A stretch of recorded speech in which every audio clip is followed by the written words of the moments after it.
Wavy Boy Productions.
Wavy Boy Productions.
Wavy Boy Productions.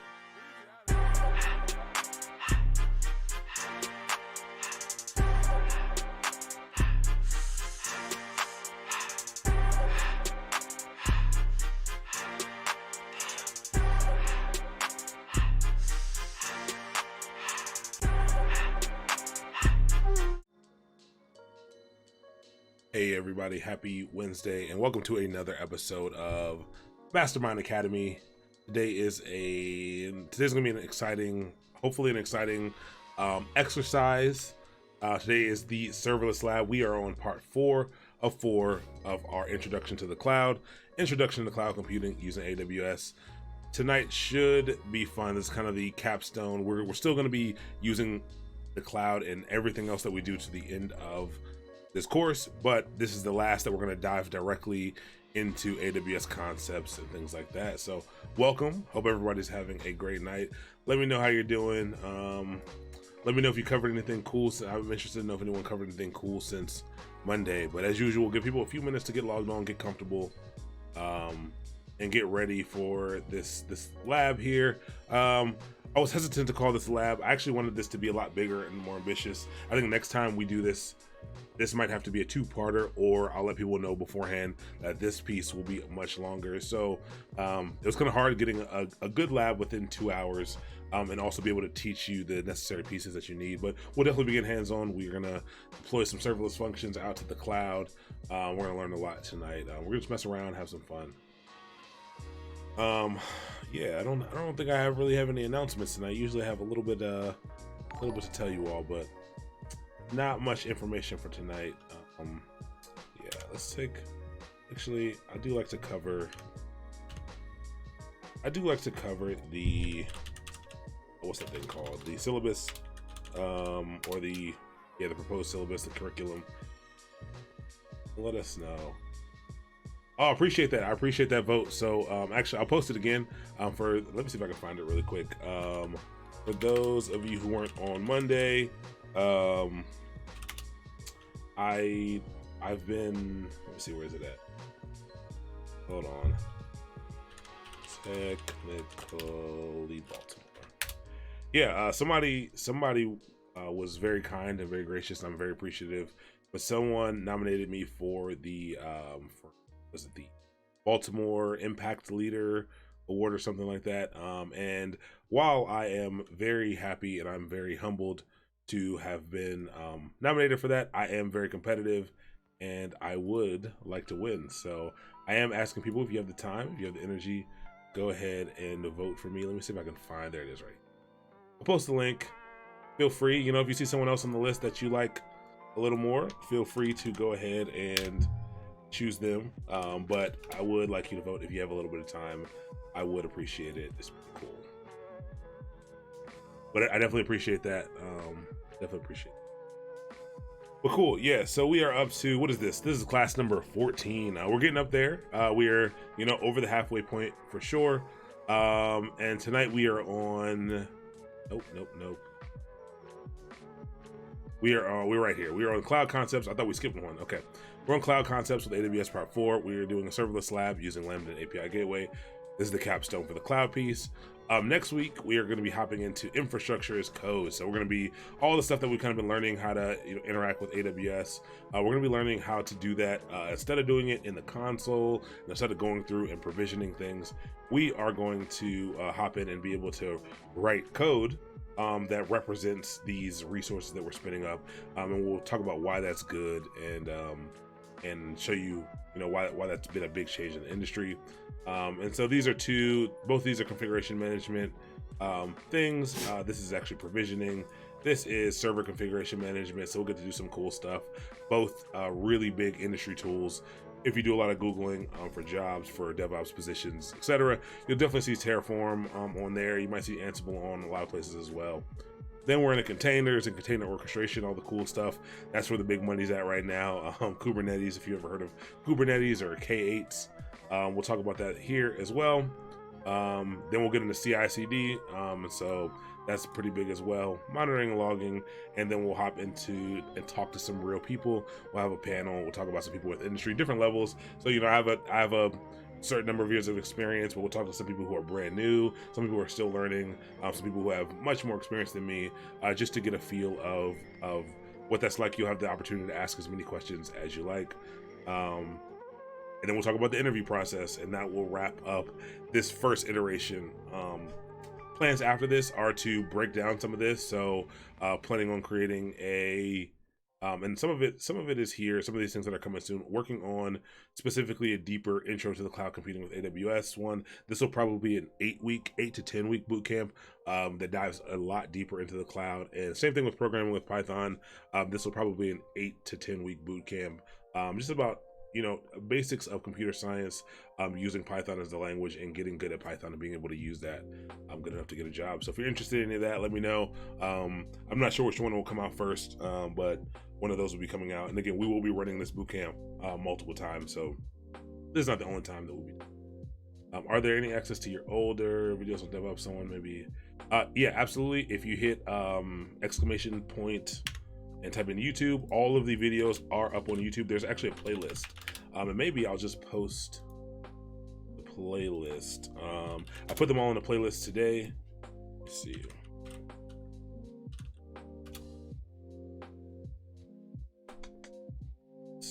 So I want to search for, it always replaces my search. I want to search for this, and that's interesting. I wonder why it only shows. Ignore that. I have a whole playlist here. DevOps Bootcamp. What is the link to this? I'll try doing this. We'll share this to see if this works. But all of the streams are on this playlist that we've done so far, so you can kind of run through there. If not, you can just click on the channel, and you should be able to access those things. So they're all up to date. I will, after every stream, I will edit this and get this uploaded. So usually on Thursday morning, this should be available to you. I kind of let it upload overnight since it does take a little while. But yeah, that is so that's that. So 8:07, I want to make sure we can get through this and have some time to kind of mess around. There's actually not going to be a strict goal tonight. I really want to hop in and get hands-on with serverless, and I kind of want to mess around and show you kind of how easy it is to use this technology and how fast you can kind of create cool things with it. So yeah, so tonight, Serverless Lab, hashtag not my server, because even though there's a little bit of a misnomer, even though it says serverless, obviously there's still a computer or server that the stuff is running on. So how can you serve without a server? Great question. So what is serverless? This is very important. Serverless computing is a cloud computing execution model in which cloud provider runs the server and dynamically manages the allocation of machine resources. We'll stop there. So it's this sounds almost like a managed service. There's a lot of words here, but all serverless is before, we were setting up EC2 instances, and we were having to go on and manage that and get things installed, and we were copying down code from the internet and websites and things like that. We're setting those things up. If we were to have installed like a dynamic language like Golang or something like that, we would have to install those libraries and binaries for the server to be able to run those things, and we have to set all that stuff up.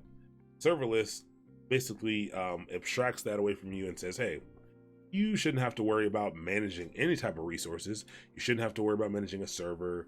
You shouldn't have to worry about managing any of this stuff. Just hand us your code, basically. Go ahead and give us your code, and we'll run it for you. And so this is essentially what serverless is. So it's not that there's no server, it's that there's no server that you yourself have to worry about. Okay, so what's the second piece of this? Pricing is based on the actual amount of resources consumed by an application, rather than on pre-purchased units of capacity. So we talked about, cloud is kind of a pay per usage thing, and you're usually paying for those computing resources we talked about, which is compute, RAM, disk space, hard drive space, things like that. With serverless, you're no longer paying for these things. You are paying for the amount of time that these things run.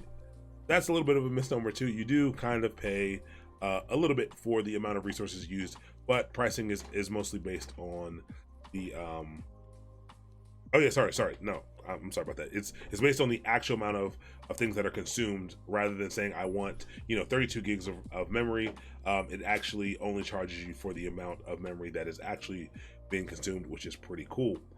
And we'll talk about why this is great and why this is it's really cheap to run serverless applications. Pretty complicated to set them up properly and to architect out serverless applications, but they have their benefits for sure.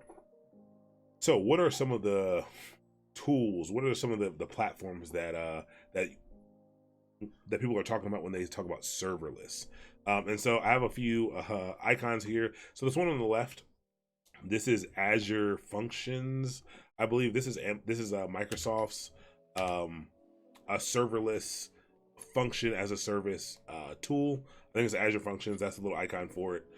The one that we're going to be talking about, this is Amazon Web Services. This is Lambda. So AWS Lambda is their serverless thing. And so almost always, not almost always, usually a lot of times you're going to be combining Lambda with API Gateway. So I like to put those things together, and we'll talk about APIs and why API Gateway is important, especially for Lambdas. And then this is Google's, I think Google's is called Functions as well. Let me actually check that out. I'm not sure. Let's see. Azure Functions, just to make sure I'm telling you the right names of things. Yep, so it looks like Azure Functions is right. And what is Google? I'm going to type in Functions. Okay, it's called Google Cloud Functions and Azure Functions. Cool. Yep, so and then AWS Lambda. We talked about AWS having weird naming conventions. It's pretty easy to remember functions or cloud functions.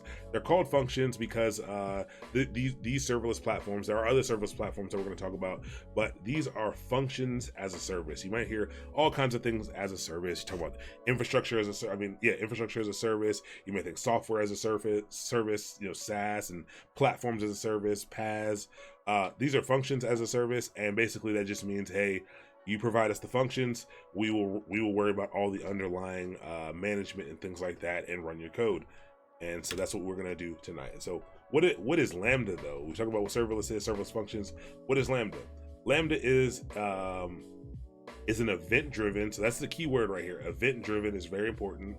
A serverless computing platform provided by Amazon as part of Amazon Web Services.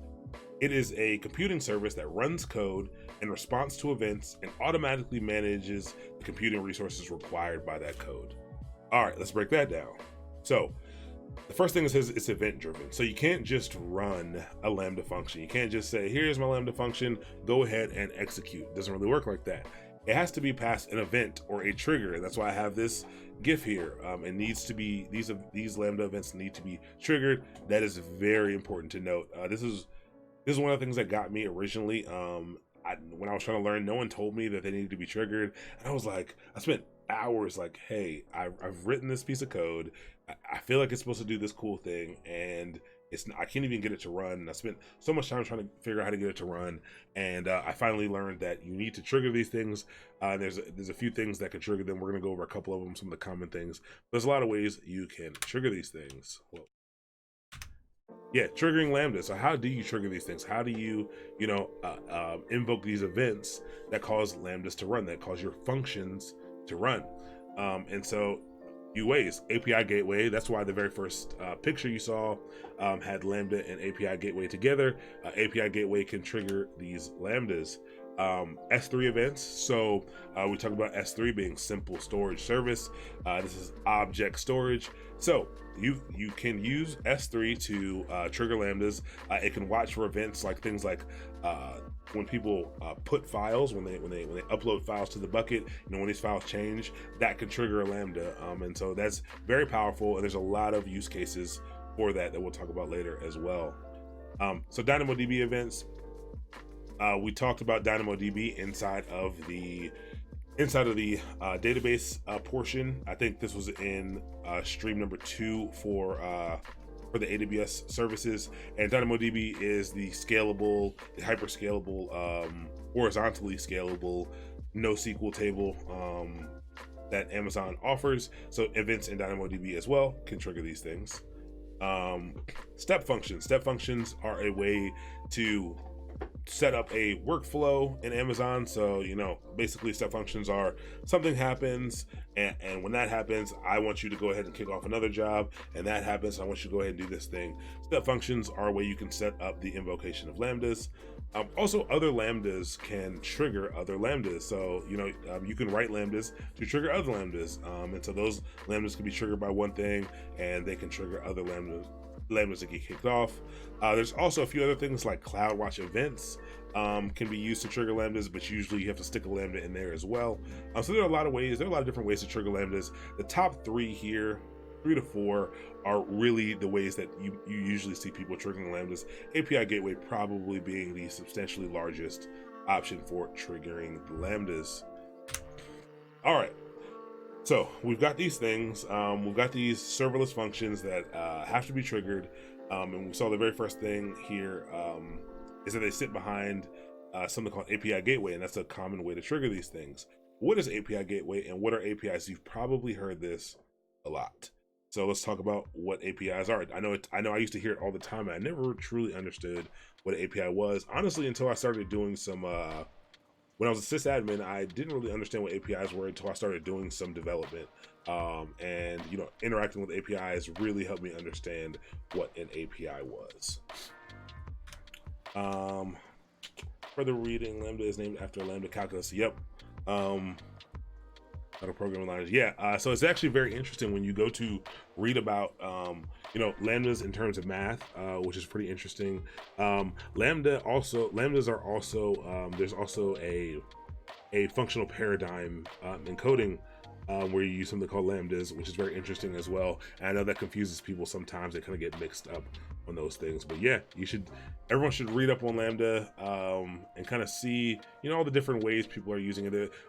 Every reference of Lambda is usually something pretty cool, so I would check that out. But cool. APIs. What are APIs? So APIs are application programming interfaces. Now that means nothing to me, or it meant nothing to me, and it's kind of confusing. So I'm going to read this. I pulled this straight off of Wikipedia because I do think it's important to hear what the true definition of it is, or a true description, and then kind of start to try to break that down and then come back to it and see if you understand what it's saying after that. So an API, or an application programming interface, is an interface or communication protocol. We talked about protocols before, which is just a method of operation. So communication protocol between a client and a server. Client being traditionally, it's someone making the request or making a request, but that could be you. So imagine you in a server, or your computer in a server. You're the client and a server, intended to simplify the building of client-side software. So remember, we said client was you. If you're building software, it is intended to help you be able to build software using another system. So what does that mean? That means that if I build a complex system, let's say I was consuming your data. Let's say I made you sign up for this, and I had your email and your password, maybe demographics, where you're from, your age, and things like that. Let's say I had a whole system, built upon that, and I wrote this system in a certain way. I wrote it in Golang because that's what I like, and it does certain things, and I use it for my own business case. But let's say another company, let's say I partnered with another company who did similar work, and they wanted to consume that data that I have, but they have their own application. Their application is completely separate from mine, and they wrote their application a certain way. Our systems really have no good way to talk. They have no good way to speak to each other. They have no way to get data out of my system. They have no way to put data into my system if necessary. And this is where APIs come in. So now people commonly build APIs. You build an API so that other systems can interact with your system very easily. And so what I would do is I would basically build an API, and I would basically set up a structure. I'll set up some routes and some structures that would accept a certain structure of a request. I say, hey, if you deliver me a request in this format, I'm going to go ahead and give you back this type of response with whatever data that you requested. So it's really setting up a method of communication between two completely foreign systems, which is pretty interesting.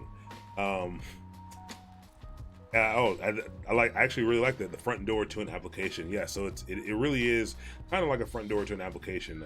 It provides methods for you to interact with it without necessarily having to speak its native language almost, which is pretty cool. And so generally, and the way we're going to talk about APIs right now is APIs generally are web services, or that's what people think when they say APIs, that they're web services. But APIs exist in many other facets, many other fashions. Like things like Docker. Like Docker is actually just it has just an API layer to the Linux kernel, and so basically it allows you to run commands in the Docker program, and those APIs interact with the lower level system kernel and things like that to be able to allow you to emulate a system and section off a system. So you might have embedded APIs like that run on hardware and software. Things like SDKs, so software development kits. Maybe you're an Android developer and you download this Android SDK, and that has APIs in it that allows you to easily speak to the underlying phone systems and things like that. And those have really simple tools and APIs built so that you can easily build software to use with another service. So again, they said intended to simplify the building of client-side software. That's exactly what it is. So a company, again, might put out an API, so you can use things like Meetup.com. I think I showed you guys Meetup.com in the first two streams. You could hop on to Meetup.com. They have their own API, and you could write a program that interacts with Meetup.com's API. So you could do things like find out, you can make a request, not through the web browser, but you can make a request that says, hey, I want to write an application that tells me every event in this area, for the next 2 weeks. And you could learn what the structure that they want, and you could write a program that makes that request, and you would be able to get that information out of Meetup.com. So it's pretty interesting. It makes more sense as you start to hit them. And what we will be building tonight is a bit of an API, just a bit of an API. So we'll go through that a little bit. When going through APIs, actually, let's stop there for a second, just for a few minutes. There's the APIs to which cases Lambdas are fit versus EC2 plus ALB. So that's an interesting question. So you don't need Lambdas and API Gateway do not equal APIs. They're just a good use case and it's good tooling to write APIs. You could absolutely write an API, on EC2, behind an ALB, using Nginx, things like that. Definitely different use cases. Well, if you're writing an API, both could probably match up. It's really honestly, it's a matter of choice. Very likely the serverless model, with Lambda API Gateway will be a lot cheaper. I think it'll be easier to manage personally, but you do have that option. Just a small note, not trying to interrupt. No, absolutely not. I always like these small notes. If I ever say things that you have more input on, throw them out there. Like, this is for everyone to learn. But you can also build private APIs to allow your own native applications to interact with your web application or database. Absolutely.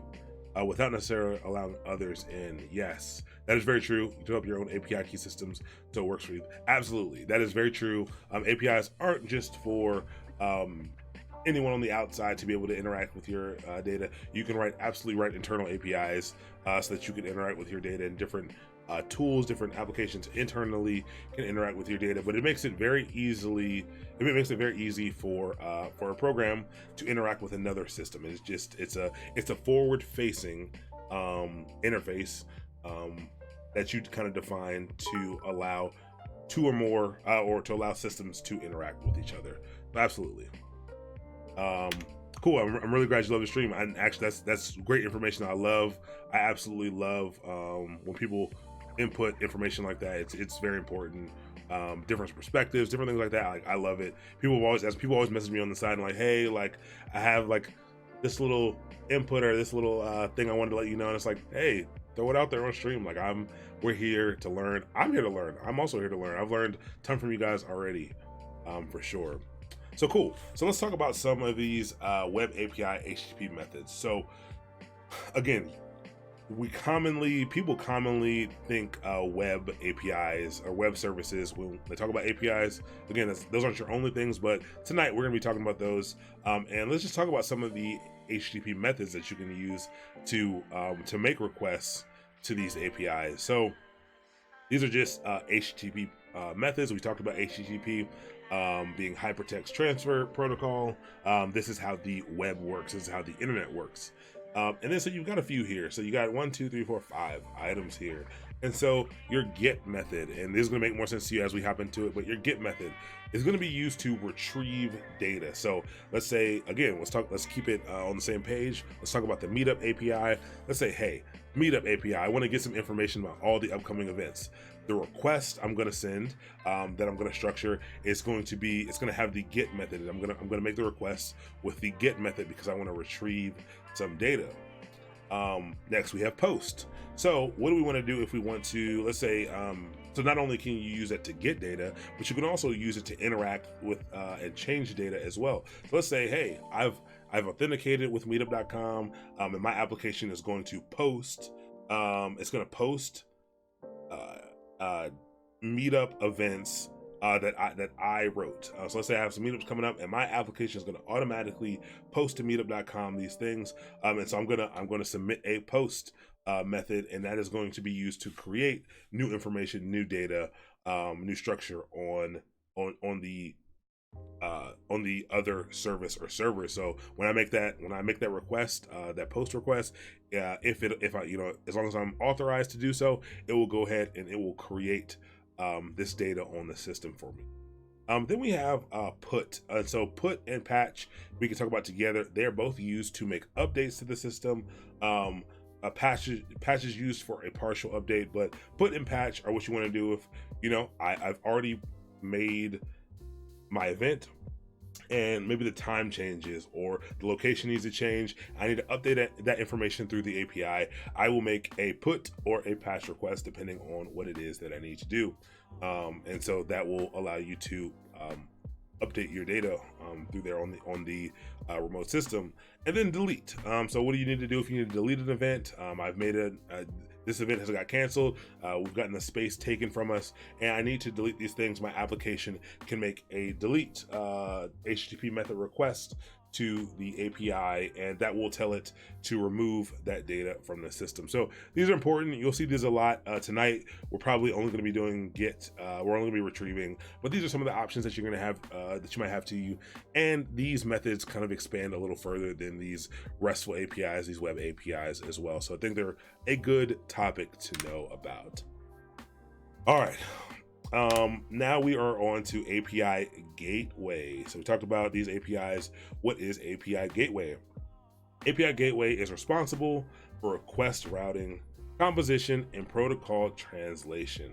And so protocol translation being those get requests, patch, posts, deletes, it translates, what is the protocol that's being requested here. It's also responsible for request routing. So, different paths. So like maybe if I set up an API on mastermind.io, and maybe if you wanted to get curriculum information, you go to /curriculum. But maybe I had a schedule section, you go to /schedule, and that would hit a different API endpoint that allows you to query a different type of data. That is where that request routing comes in. So you're allowed to tell those requests how to be handled and move them around to different places. It provides each of the application's clients with a custom API. Absolutely. So that's, again, once we get into this a little bit deeper, once we get hands-on, that will make a little more sense. But there are, although we're using Amazon's API Gateway, I think there are a few others that you might come across. I think Kong is one. Is a pretty cool one that you might see. Open source API Gateway that you can set up. Even if you're not using AWS, you can use Kong. So that's a pretty cool product. Again, it's open source, so it's pretty cool. But we're going to be using Amazon's API Gateway for this today. And it's pretty easy to use. It's pretty great. Yeah, it's pretty great. And that is the last slide. So nice quick half an hour before we hop into what it is that we're going to be doing tonight. Actually take a little sip of this water. Imagination is what fuels human culture, and there's a lot All right. imagination and meaningful So Actually, before we start, the thing that we're going to be using tonight, we're going to be using the serverless framework, the serverless application framework. I like serverless. I like this application framework because one, it's set up to be used with any of the providers that you like. So if you learn how to use this framework, you can use it to deploy serverless applications, serverless functions on basically all of the common functions as service providers. We'll go ahead and paste this in here. There are a few others that you can use. I know Apex was one. Apex Serverless.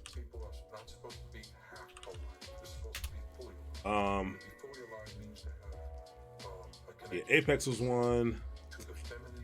Click on there, and there are a few others. There are a few others, but there's some other ones you might come across. But yeah, Serverless is the one that we're going to be using, and let me post the GitHub to what we're going to be using. So this serverless framework that we're going to be using is built from NodeJS. So we do need to have NodeJS installed and the Node package manager. So that's the first thing we're going to go do. But you can check this out. Check out their GitHub page. It's pretty simple. And maybe let's actually take a look at the README so we can kind of go through, like, act like this is the first time you're ever seeing this stuff, which it probably is the first time you're seeing this stuff. But we can kind of check out here, you know, what it is. It tells us. Sometimes you're looking through and you read through, and you're like, that says a lot of words. I don't really understand what that is. But yeah, so it works with these providers, you know, AWS, Azure, Google Cloud Platform, you know, the three big players, IBM Cloud. You can also use it with Kubernetes. That's not a cloud provider, but we will talk about that in a few weeks. But you can read a little bit about it here.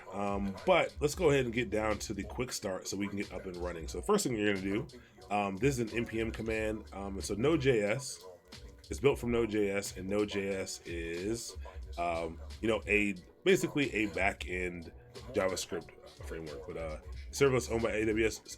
Serverless is not owned by AWS, at least not that I know of. It is not owned by AWS. It's owned by a company called Serverless, and they maintain this product.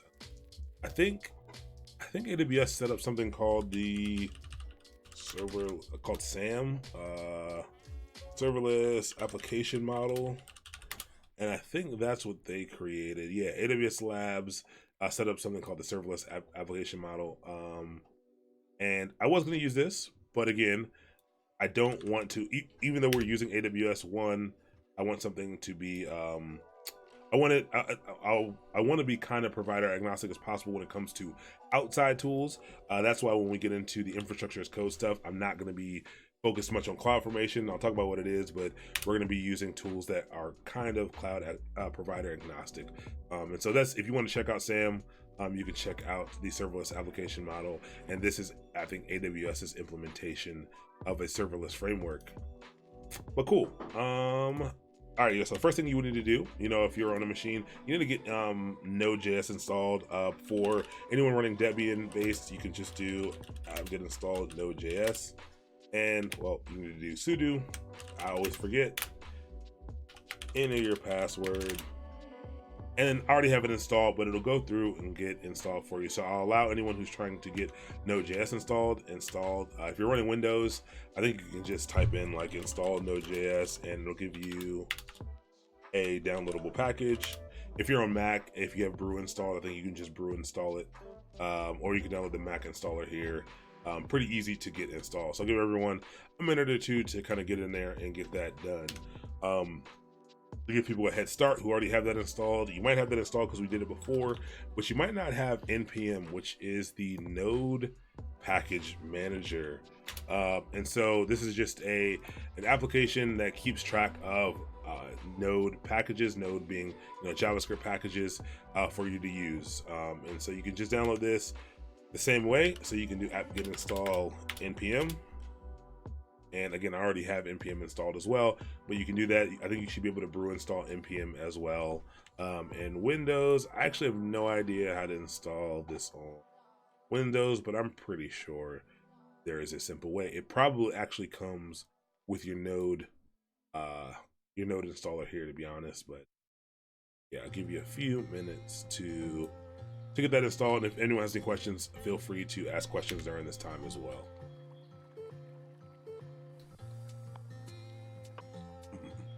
So yeah, so serverless is pretty cool. They give you a lot of it's come a long way. It's gonna be cool because it's gonna give us a lot of boilerplate template out of the box, so we're gonna be able to really get up and running really quickly to at least get your first Lambda deployed and accessible. One of the interesting things about this, I want to caveat up front, is that the way that you have to write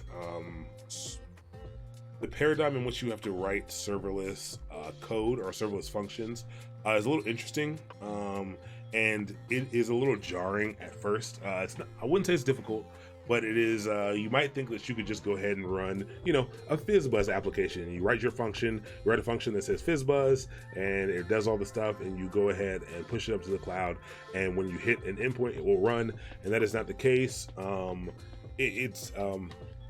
Lambda is looking for certain things. We'll talk about it as we hop into it. But it's looking for, an event. It's looking for a context. It's looking for this certain payload to be able to trigger. The way that it interacts with that code is interesting and was very confusing to me at first. And that was one of the tough things. Even now, though, sometimes like the paradigm of it, I've got to mess around a little bit to get things to work the way that I want them to work. All right, cool. Now, if you have NPM installed, now you've got Node.js installed, you've got NPM installed. Let's go ahead and look at the instructions for this. For now, the only thing we're going to do now is we're going to use NPM to install Serverless. So let's make this a little larger. We're going to copy the way to install this via NPM, and we're going to paste that in. So on anyone who's running Linux, I've noticed this to be a problem as of recently. Whoops, I'm gonna open this up. So I can go ahead and I can paste this in. Oops, I cannot paste that. I'll go ahead and I'll paste it. I don't know what's happening here. I'll just type it in. Whoa, something weird is going on. I think it's with whatever is here. All right. Oh, wow. I'm gonna close this window because that is acting up a lot. So let's do npm -g. So G stands for global, and that's gonna install it everywhere. Yeah, Anger the Gods. Yeah, that was weird. That was really weird. Install serverless. Now this is gonna fail for me. There's a weird way that on I think newer distributions of Linux that npm is installing itself, and I think if you install it via the package manager, it has some issues with permissions and things like that. And so this is gonna probably fail. And let me know. Yeah, I get all this EA access permission denied stuff. So unfortunately, you've got to use sudo. There are ways to solve this that I don't want to run through right now because it's just a little bit time consuming, or it can be. And there's like 3 different problems it can be depending on your computer setup. But go ahead and throw a sudo in front of there. Sometimes that's annoying because sometimes when you're using the package that npm downloads, you have to use sudo again to be able to use it, which can be annoying, which can be very annoying actually. But it's fine for tonight. I think we'll be okay. Get this tonight. It'll go through and install this stuff. Let us know that serverless framework is successfully installed, and to start your first project, just run serverless. So before I do that, I'm gonna actually remove this. I don't actually know what's in here, but I'm gonna make a directory called serverless, and let's go into there. All right, so we got this empty directory, and it said we're gonna follow its instructions.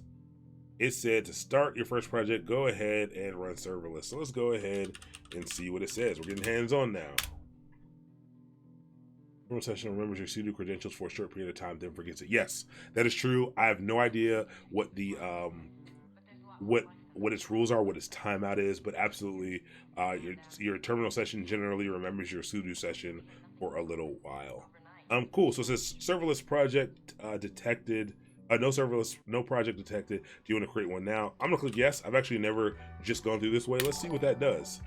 Oh, this is nice. It's gotten real fancy, really fancy.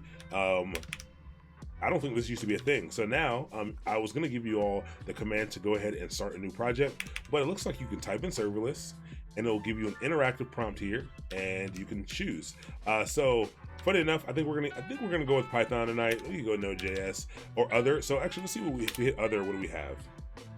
All right, so it's not quite as fancy as I thought, and this is good because this walks me back to something I was going to do with you all anyway, and that is to run this serverless create help thing. So we talked about, in the Linux section that if you want to see how to use something, you can do -s help. So serverless create -s help. So serverless create is how you create a new serverless project, and help will give us all the tools for that. So we get a lot of output here. It tells us, hey, if you want to use create service, these are the templates that we have available to you. The compassionate -t, and then you can use one of these available templates. So there's a lot of languages in here: Clojure, Gradle, and Node.js, TypeScript, and we got Go here, and we've got all kinds of different languages that we could use as a template if we'd like. But we're gonna go ahead and use, we'll use a Python one. So let's go serverless create, because we got to do something here. So we're gonna go -t. Yes, thank you for that. That's a shortcut. That's an alias. You can use SLS instead of serverless. I'm probably gonna start using that halfway through this. But I want you to know what I'm doing. And I think if I typed in SLS right now, it may be a little confusing. If I type in serverless, I think people know exactly what we're doing, but you can absolutely type in this alias of SLS, which is real nice and a real time saver. All right, so we're gonna create a new project and we're gonna make it of the AWS was it Python? Where was it at? AWS Python 3. Let's see that. AWS Python 3. All right, so let's see. Generating boilerplate. So it looks like it did a bunch of work for us. Serverless. The serverless application framework tells us which version it is. Looks like it successfully generated the boilerplate template. And please update the service properties in serverless.yaml with your service name. So it's important to read through a lot of these things. So let's go ahead and do that piece first. So the first thing we're going to do is we're going to open this up into VS Code. Even though I want to Vim it because I like Vim, we'll open up in VS Code. A little bit easier to read. And let's close this home page and let's read what it said. It said, please update the service property in your serverless.yaml with your service name. So serverless.yaml is the file that we're going to need to edit, and we need to update the service property. So maybe we should talk about YAML and JSON a little bit. So let's open up our serverless.yaml because they said that's what we need to do. And even though it's right in our face, we can search for it. So you can hit Control F if you want to search for something, just like if you're on a web page. And we can type in service and see where service is. So we can see it's up here, and we can go see all of our things of service. And it wants us to change this to the name of our application, basically. So let's call this Mastermind Python Lab. Sounds good to me. You can call your service whatever you'd like. You can call your service, whatever you like. Let's make sure that's what it said. Make sure we did what it said. The service property and serverless YAML with your service name. Perfect. So we've done that. I'll go ahead and I'll save this file pretty easily. We've already gotten started. We already, just like that, we've gotten going. So everything up here, everything that has an exclamation point, a hashtag or pound sign is a comment. And if you read through this file, it'll let you know kind of what each of these sections are, but it is a bit confusing. So to get started to work through this, we're going to delete a bunch of stuff first. We're going to take all this up here and let's go ahead and get rid of that. All right. So we got rid of that. We can also, and this is just telling us down here what we can call our stuff. We can get rid of this information as well. All right. So maybe let's talk about JSON really quick and YAML because I think that will help. JSON. Let's start with JSON. So we're going to be, especially when we're talking about APIs, you're going to come across something called JSON, which is the JavaScript object notation model, it's JavaScript object notation, and it's a model. It's a data model basically. It's a way for you to model information and model data. It's a list of key value pairs, structured in a way that is good for computers, good for JavaScript to be able to parse out and read. This is a terrible. The main JavaScript site is a terrible example here. And so you've probably seen JavaScript before. But yeah, it looks real weird to the eye. But computers work well with it. There's a lot of curly braces and commas and quotes, but you can see here there's a key and then the colon, which is like basically like an equal sign. So the key on the left is equal to a value on the right. So this value on the right is actually all the stuff that kind of fits in here. And so the title is example glossary, and you can set these objects equal to other objects equal to arrays. And so again, this is a little confusing to look at. We will make some JSON that is a little bit easier to read, but JSON is very important. It is how you structure data. It is how we're going to be getting data back through these APIs as well. And then let's talk about what YAML is. So YAML, that's what this is. YAML is actually a superset of JSON, and so it's actually very similar in the way that it's structured, but it's a little more human readable than JSON is. It removes all the curly braces and the confusion. The structure of the data, indentations matter a lot, and that lets you know what goes underneath which thing, which set of data, falls under which. So it can be really finicky to work with, but it is just another way to structure data to be able to use, to be able to structure your data for an application to be able to pull data out of. YAML is really important to kind of learn and understand the syntax, because especially for DevOps, a lot of DevOps tooling and configuration is done via YAML. If you become a DevOps engineer, you will be writing a lot of YAML. It's a way to configure things pretty easily, and we'll be writing a lot of YAML throughout this. Just wanted to super high level cover what YAML and JSON were, and because we're going to be seeing some JSON tonight, and we're going to be writing some YAML here. So we can go ahead and also delete everything that's under this provider section. We don't need any of this stuff. All right. And we're going to use some of this down here, so I'm not going to delete all this quite yet. So I got a good crash course in JSON when trying to open the save file from Fallout Shelter. If you play video games, at all, and you ever need to go, especially PC games, you ever need to go modify a setting or something, and you search for on the forums and stuff like, hey, I need to modify the setting. Usually you're going to be hopping into some type of JSON file, again, which is a key value store. So key in the value, and you'll go ahead and change that value to get your settings just right. All right, so let's leave this file as is for a second. So let's take a look at the other things that are in this directory. So when we ran that boilerplate, it gave us three things. It gave us a git ignore, basically a git ignore file. We talked about git, we talked about version control. This is the file that lets us know files that we don't want to track.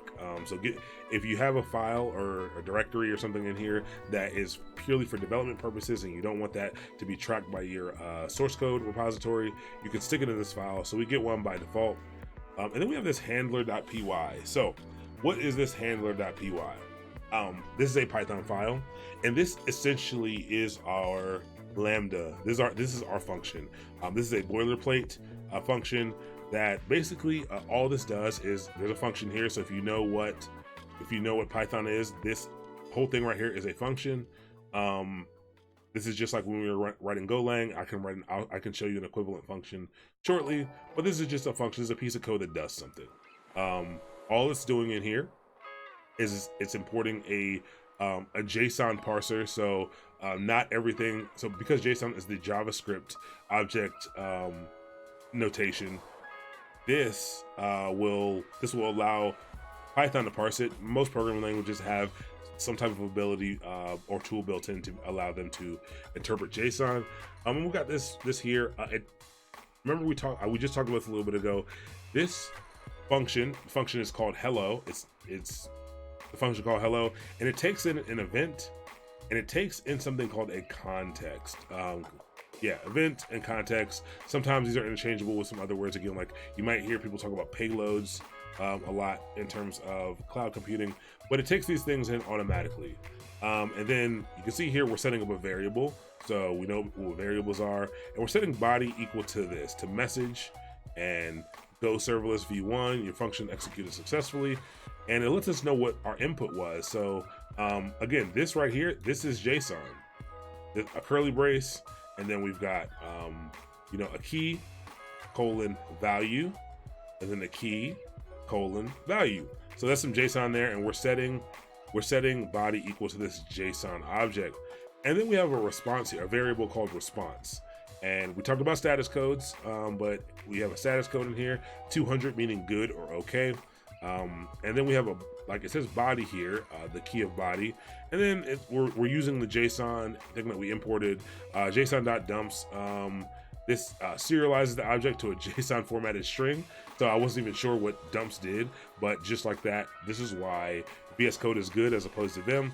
Lets us know exactly what happened. So basically, this is just going to allow this to stick in the string of whatever's in this body, and then it's going to return this response to us. So very odd, very confusing program when you're first hopping into this, when you're first hopping into Lambda. Really weird, like why this stuff is in here, but I'm going to show you what this does in a quick second. So those are all the files that we have, here. So the next thing we want to do, let's take a look back at this serverless thing so we can understand kind of what happens here. So functions, so we up here we define the service being what we want our service to be called.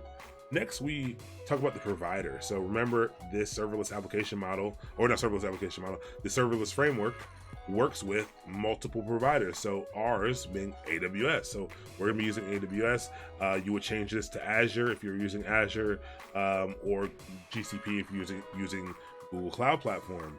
And then your runtime. So you'll see this a lot, and actually for Lambda, I think just this past year at reInvent. So I think for about a year, before you had a very specific set of runtimes that you could use. Runtimes being the language in which your function will run in.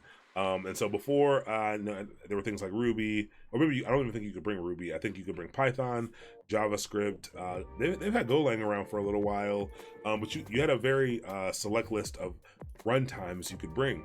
And I think last November at reInvent, they released in the general availability that you could bring your own language. So any language you want to use, even if you wrote your own language, you would be able to bring that and have that packaged up and be able to use that as a runtime, which is pretty cool. So we've got those three sections. We've got our service name, we've got the provider, so that the platform that it's going to be using and the runtime it's going to be using, and then we have our functions now. So we can use this one YAML file to set up as many functions as we want. And we can see here we already have a function set up. So functions is our high level heading. So it's like, hey, this is the functions section. And then the next one down is, you can see this is in one indent, and it is the hello function. This matters, well, this doesn't matter a lot, but this is the name of the function. You can see here the handler. Handlers are pretty important. Handler is the thing that actually gets invoked and used. And so we say handler.hello. What does that mean? So the handler is going to be whatever in this file is called handler.py, since the runtime is Python, and handler.hello is going to be referring to handler, which is this file, and hello, which is this function. So it is referring to the hello function that is in the handler file, and that can be a bit confusing at first too. So it's referring to this. So if we change the name of this to hello2, oh, you can't really do that, but hello2, this would not run anything until we change this to hello2. Very important to note, the handler has to reference a function that actually exists inside of your code. So let's change that back. And then let's save this. Let's modify this because we talked about one that serverless functions have to be triggered. They're event driven. They have to be triggered by something. Down here, it's talking about events and event details and what thing can trigger this thing. So what we're going to do is we are going to, this is a list of the various events that you have. So this is an HTTP method that we can use to trigger it. We can use an S3 bucket, all kinds of stuff in here, different ways, ALBs, like examples on how you can trigger these Lambdas. Hold on, let's see. No more video stream dropped. Sorry about that. I don't see any, I got a little performance metric thing that lets me know when I'm dropping frames and stuff, and that looks pretty good. But I'll leave that for a bit. Hopefully you guys didn't miss, oh, can you start from handler again? Okay, absolutely. Yes, I can start from handler again. Wow, very interesting. Cool, yeah, let's start from handler again. So handler functions.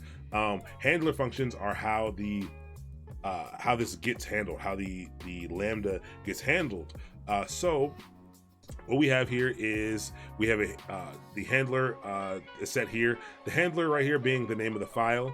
So we have this handler.py, and then the .hello refers to the function that is in this handler file. So handler.hello means we're referring to the handler file, and then we're referring to the hello function. So this hello function will actually be the thing that it will be the thing that runs in terms of this function that we're setting up. So this right here maps to specifically this function right here. So we could write another function in this file called, let's actually copy and paste this really quick, just so you can see, and we're gonna do this in a second after we get this deployed. We could write another function and paste it in here, and we could call this goodbye. Oops. So this one's called goodbye. So we have a function called hello, we have a function called goodbye, and then we could set up another function called goodbye. This needs more anyway, but we can set up another function called goodbye, and then we can set that handler to handler.goodbye. And then, and we're gonna put in some more things here to show you how we can choose which one we're using, but this would allow us another function, another endpoint that we can hit.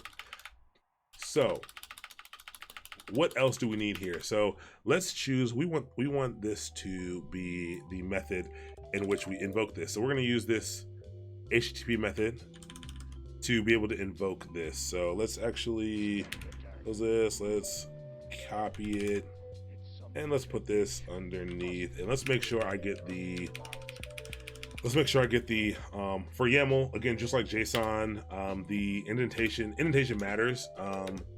So I think this is proper. This might need to go over one. We'll find out in a second. I think it might be like this, or right. It's like this. We'll figure it out in a second. But indentation matters to figure out the hierarchy and what matters. But this is what we need. This is all we need. So we're gonna go ahead and delete the rest of this stuff. And now we have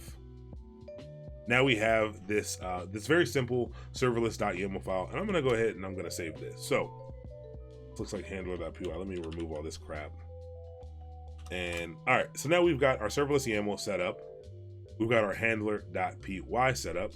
And then what we can do is we're now ready to go ahead and deploy this, but we need to have one thing set up first. So I already have this set up, and you may have this set up if you've already watched before, but usually what you would need to do is go in and create some type of user that's going to be deploying this stuff. So let's log into AWS really quickly.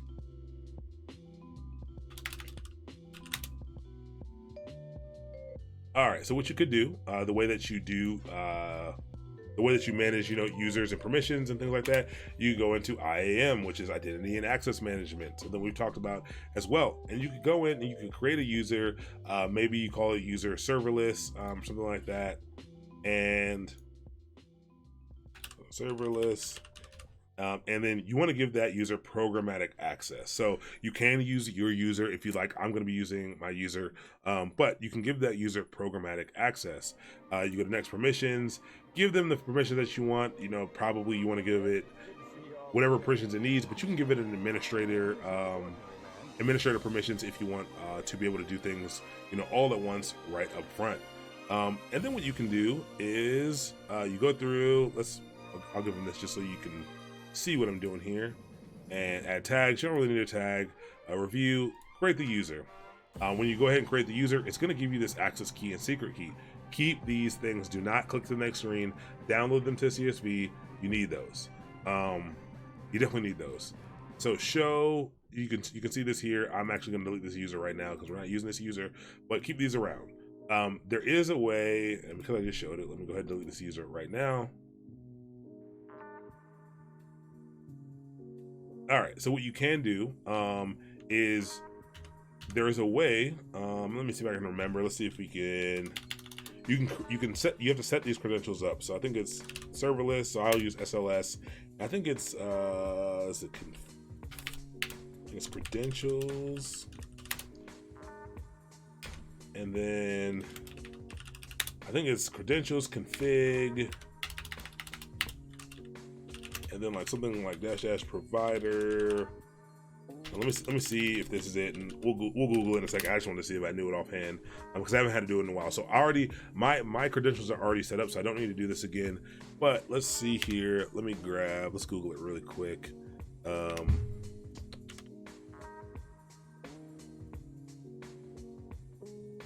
Serverless credentials.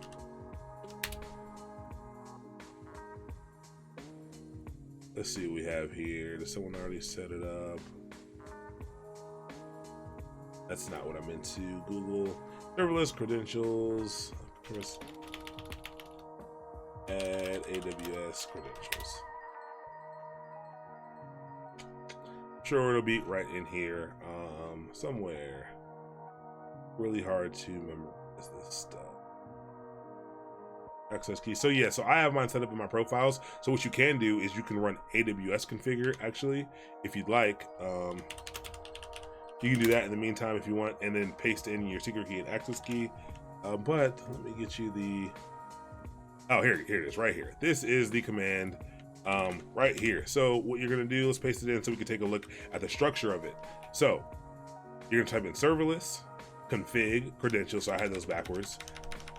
So serverless config credentials, then the provider. So again, you can use Azure, you can use GCP, but we're using AWS. So you're gonna set the provider up as AWS. Then you're gonna do -- key. So this specifies that you're gonna enter in your secret key. And so then you paste in that secret key. And again, this is an example. So you can try to steal this if you want, but it's not gonna work. And then you're gonna do a -- secret for your so this is your access key, and the second one is your secret key, and then this is pasted in, and then you can go ahead and hit enter, and that will basically configure your AWS credentials file for you. If you've already had that set up, that will error out and it will say, hey, I can't update this file. You already have credentials in here. But I'll keep this up for a few seconds, and you can copy this if you just downloaded a user and downloaded those credentials. You can run this to get this set up and ready to go. Ooh.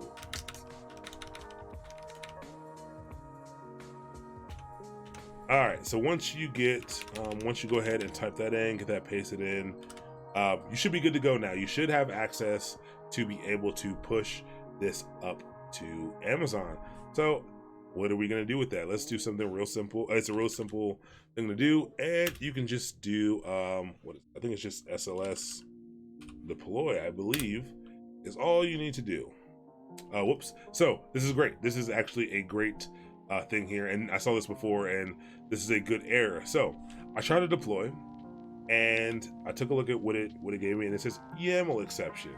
Just talked about YAML, and bad indentation. I told you indentation matters, of a mapping entry in, this file at line 10, column 13. And it gives me a little example here of what it's talking about. So this is not formatted properly. And I feel like there needs to be at least a space here. Could be wrong, but let's try this really quick. I think this is better. I hope this is better. I will mess around with this in a second, but it's very easy to run into YAML problems. There are great tools to be able to paste in your YAML to figure out if it's valid YAML or not.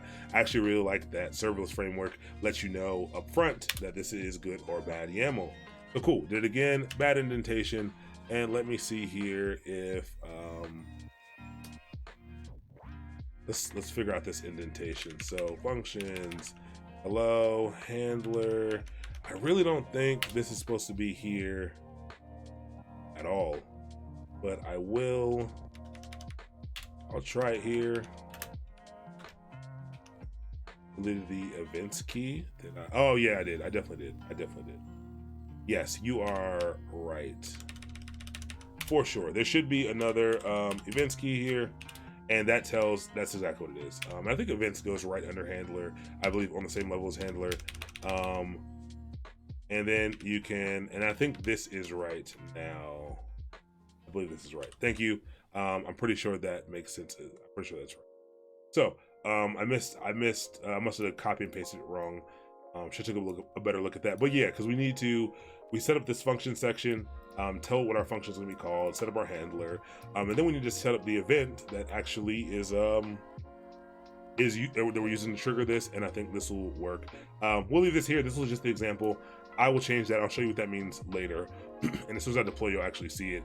And you can see here that the method that's going to trigger this is the get request method. That's why those HTTP methods we talked about are so important. So I can make that any of the other methods as well. Let's try that one more time. And cool, now it goes off and it starts deploying. Now, let's read through what it's saying. Packing service, so it's taking your Lambda and it's packaging it up. So Lambdas actually, the code for Lambdas actually sit inside of an S3 bucket. But this is it says it's creating a stack. What is a stack? So we're gonna talk about CloudFormation in a few weeks, or in a few streams actually. But this is Amazon's way of provisioning infrastructure, via code. So you basically write some code, you write some YAML, actually, you write big YAML files, and you deliver it to CloudFormation. You say, here, CloudFormation, here's my YAML that describes the AWS resources that I want. So here is, I want an EC2 instance that has this much RAM, this much CPU, and this much disk space. And I want it to be connected to these subnets, and I want it to be inside of this VPC, and I want it to be, spun up off of this AMI. And I also want this S3 bucket created, and I also want this RDS instance. And you give it to Amazon, and it says, cool, we got you.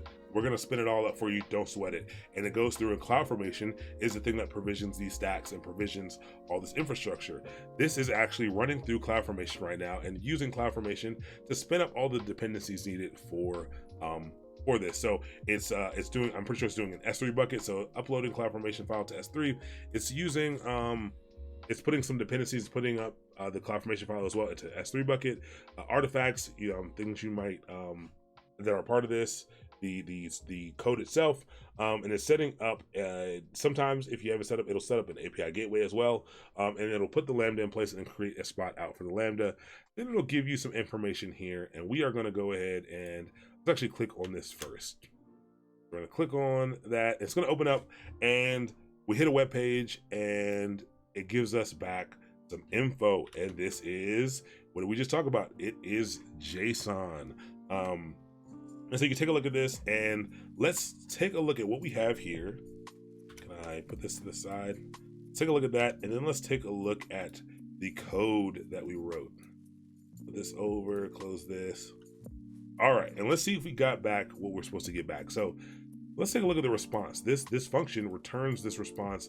Actually, I can delete this. This is just, yeah, that's extra stuff that I could have deleted. A little bit of stub information. But response equals status code 200. And so our status code is in here, and the body. And so the status code gets kind of sucked in on the page. It returned properly, so we can assume that we got a 200 status code. It is possible to get a web page back and get like a 404 or something, but that's unlikely. But it definitely happens. But what we have here is our body. So the body here is this. It references this, and this is what the body is.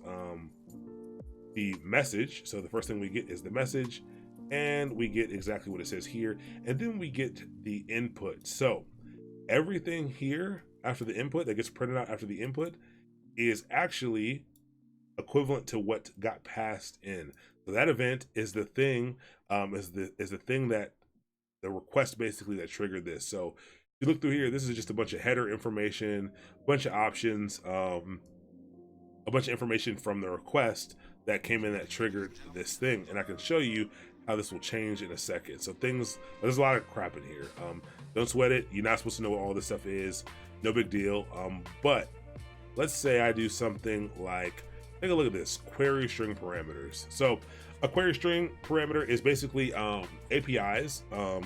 You can pass in these parameters into the URL. So you have a URL, so www.google.com/API, and you're gonna hit that API and you want to query some information. You can pass in these query parameters. So I can say, all right, give me everything that where the field name is equal to Aaron.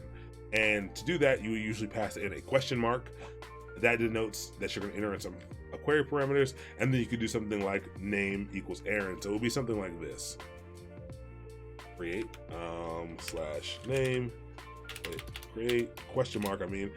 So I can enter a query param. I can say name equals Aaron. I'll hit enter, and it's going to give me this back. We still got the same thing. But let's go back down and take a look at what we at the query string. So before it said query string parameters was null.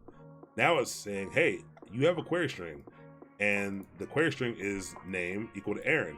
And so basically this event right here is the request that is that triggers this. So the event is we specified it here, that the event is an HTTP GET method, and so it's basically showing you, we're basically printing out exactly what caused this to get run, and you can see here how it's dynamic and it's really giving us back what we typed in.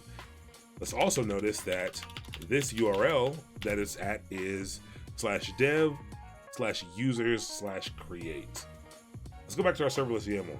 I'll talk about in a little bit why it's dev, but we can see here our path is actually at user/create. So that is that sets the pathing in which we're talking about to be able to access, to invoke this function and invoke this endpoint. So hold there for a second, answer any questions that we might have. Thank you, Toby++ for the deleted events key. Definitely right. It probably took me another minute or so to figure that out. Wasn't really thinking about that for some reason. Is there a YAML format extension for VS Code? Yes, there is. Let's check right now.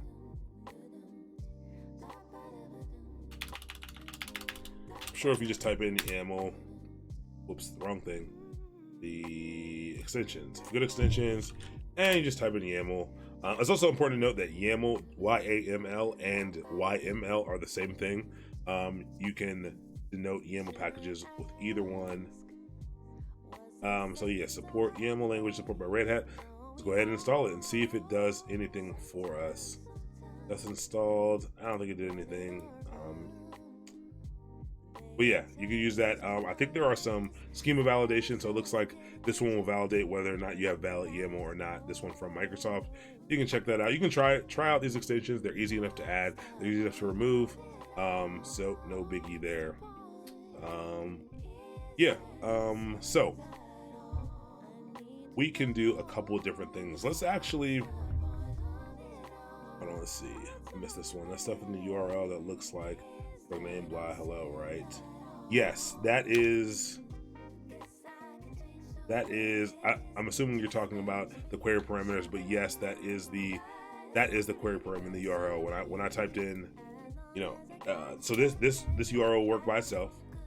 but when I type in the exclamation, whenever you see an exclamation point, that denotes a query parameter, and I can say name equals Aaron, and I think I can do what, and I can say age equals 29 or something like that, and it would take this, and now we should see two different ones. So yeah, so now we have two query strings. So we have name and age, and you can see how JSON, the way to format this data, broke it up for me. I put two things in here, and it broke it up into a key and a value, and that's what I did here. So this is how, when for an API and stuff, when you want to get information, if you go to a site, like let's say you're going to look at cars, I love cars, let's say you go to Auto Trader or something, and you're looking at a car, if you put in Ford, that'll be a query parameter. So it'll be make equals Ford, and let's actually type that. It'll be something like, it'll make a request to its API that's like make equals Ford, and model equals Mustang, and year equals maybe 2004 to 2019, and it'll be something like that, and it'll make that request, and the system, the backend system, the API will know how to handle that. And you can see here how this all comes through, which is very, very exciting, very easy to use. But yeah, so everything of the query string, the question mark is a query string. Sometimes you can see what websites are passing around if you look at it. Yes, definitely start taking a look at the URLs in which, when you hit different pages on the site, definitely start taking a look at the URLs. Not to pass sensitive information to query string though. Yeah, so you don't want to pass anything important in here, but yeah, they usually build query strings that you can see, and sometimes you'll go to sites, and so usually the page will still work without the query string, but yeah, anything you see past that is a query string. Sometimes people do it via slashes, which is not called a query string, it is called a what is it called, a path parameter. So maybe some people will do like slash like Ford slash Mustang slash 2004 or something like that. Some people will build their APIs to work like this instead, and that will give you back the information. It'll show you all Ford Mustangs from 2004, which is very interesting. There are a lot of ways you can do this, but I just want to show you kind of that what you're seeing on the screen right now is that event, is the thing that triggered the Lambda, and that we specifically said, hey, throw that in here as an input and print that out for us. So that's just to show you, that the event matters, the thing that is kicking off this matters. So cool. So we did that. So let's maybe add another function here. Let's try to do that real quick. We just move. I got a bunch of crap on the screen. And maybe let's change some stuff. So we're gonna leave that as hello. And maybe let's set up a new function. So maybe we want to set up a new function, and maybe we want to write our API. Maybe we want to write a really cool endpoint that determines whether or not a number is even or odd. So we'll pass it a number. We'll pass it as a query parameter, and so we're gonna build this cool tool that says someone can query our API and pass in information, and we'll process things, we'll determine whether or not that number is even or odd. We can go ahead and do that. So let's build something really cool for that. When does the bootcamp start over, and what level of understanding is one need to have to start off? So the bootcamp, I don't have an exact date for this bootcamp to start over. They are on YouTube. This will start over for sure. I'm not really sure the timing yet. The longest it'll be is right after the new year, because I'm working on 2 other boot camps now. I actually intend on running 2 boot camps at the same time, so I'll probably run whichever one of the other boot camps gets done first. I'll probably run this one again along with the other one. So one may be Monday, Wednesday, the other one might be Tuesday, Thursday, or something like that. I'll figure that out as time goes on. But yeah, I'm not sure the next date for the next one. And what exactly are you teaching? What are the other boot camps? So you can head to my website, which is academy.mastermind.io, and select the curriculums over on the left, and that'll show you what's coming up and what the curriculum is for this current class. But cool, let's create really quick a function. Let's call this, let's call it even odd. And again, all of the functions have to take the same thing. So we need to take in the event and we need to take in the context for it to be able to run. But very simple, really cool. So actually, no, we don't. We don't need to. We use it in a few ways. Let's call this. Yeah, let's leave it that. But let's create another. We're gonna create another thing that actually does this. So we're gonna do def. We'll call this. Let's call this one even odd. And this is gonna be the thing that actually determines whether something is even or odd. And it's gonna take in a number. And let's see here. So we're gonna basically say, I think when this comes in, actually, we'll check. How much time do we have? Yeah, actually, so I think when this comes in, I think we can do if int. I think we have to convert this number to an integer. I think num actually comes through as a string. Remember, we talked about strings versus integers. So we're gonna say if int num. How do we check if something's even or odd? We talked about modulo and modulus. Modulo, it's basically division, but instead of returning the amount that gets sent back when you divide something, it returns the remainder. So, if we do 5 modulo 2, that will return 1 because 2 goes into 5 twice with 1 left over, so that will return 1. So the way that we can check if a number is even or not, we try to divide it by 2 and check if the output of that is equal to 0. If so, that means it is even. So we can do return even. If not, we can go ahead and we can return odd. You might see this paradigm. The very first time I saw this paradigm, I'm trying to go back to when I was learning how to do this stuff. I thought you would put, if this is true, like return even, and then like an else return odd, which you can do. This works. This absolutely works, but it's a little bit extra, is a little bit more code than you need, and you would delete this line down here. I could leave it there to make it a little more readable, but what this does basically is once you hit this return, it goes ahead and it returns something out of that function. So if this is true, it'll go ahead and return even, and then it'll drop out. But if that's not true, it'll fall through and it will return odd. So you might see this paradigm a lot. So I'll leave this here. So basically this function just determines whether or not something is even or odd. And so if it is even, it's going to do that. And if it's odd, it's going to do this. So what we can do down here is we can, hold on, let me get these. I got a bunch of crap over here that is in my way. Out of here. Bunch of like things I opened up. All right, so what we can do is we have this function here, and then we can call an even odd function. We don't want to call it even odd. We want to call it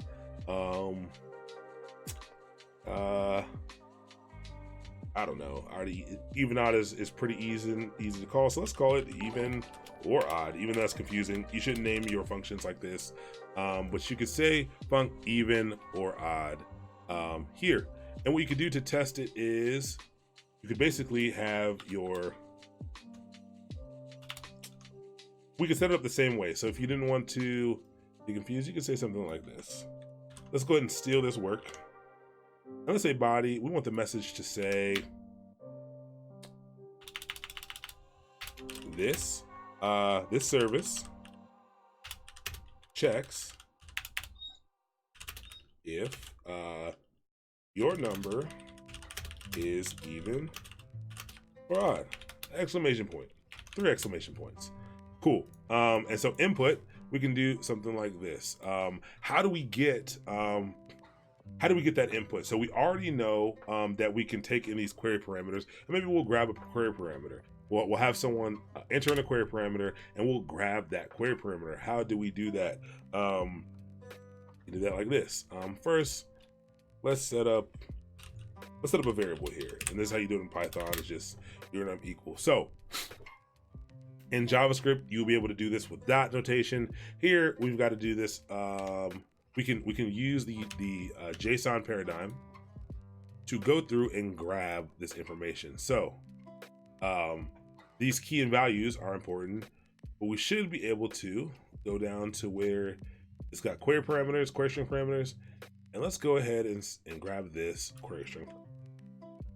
And we can say, we know this, so we know this whole thing is printing out event. And so what we can do is we can say, this is event,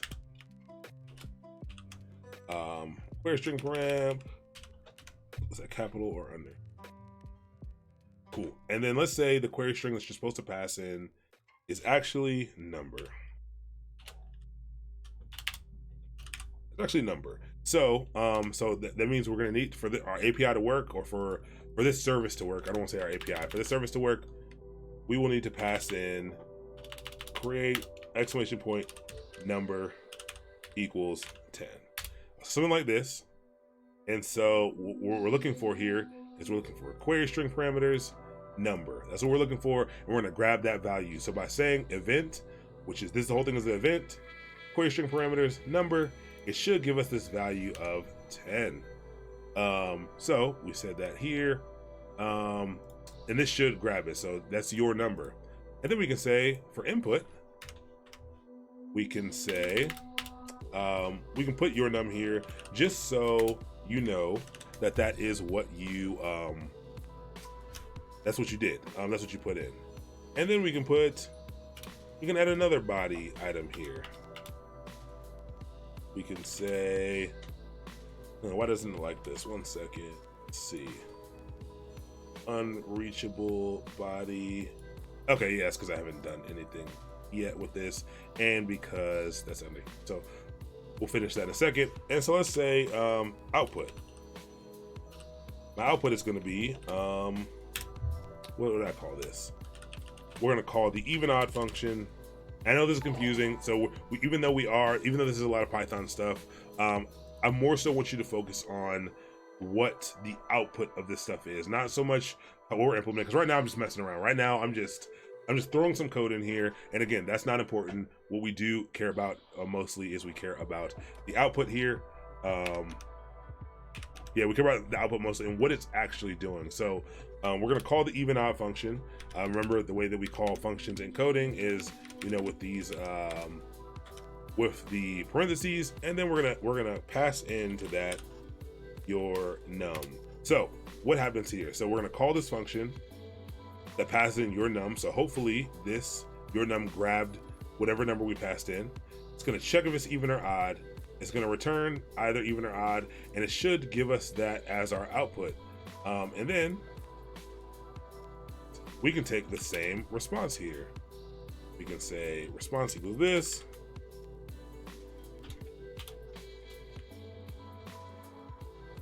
Response equals that, and then return response. All right. Oops, spelled that wrong. All right, I'm gonna stop here. I'm gonna give you a chance to take a look at what we did here. Mainly take a look at this up here. This is essentially the exact same thing as this hello function that was already in here. These two things, take a look at them. They're basically the same thing. We just added in one line and changed some words around here. So just take a look at that for a little bit.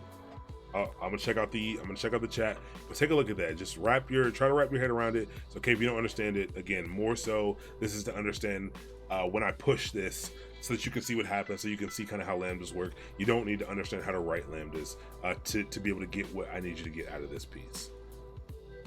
Cool. So JavaScript. Yeah, I don't think Python has triple equals either. Yes or no? I don't know myself. Piece of cake. Cool. Let's see, Nightbot, smart. Yeah, I need if anyone has any if anyone knows how to configure or has any research on better ways to configure Nightbot, configure this stuff, let me know. line 13. Yeah, you saw the T before I saw it. So thank you for that. What happens if the Lambda function throws an exception? Great question.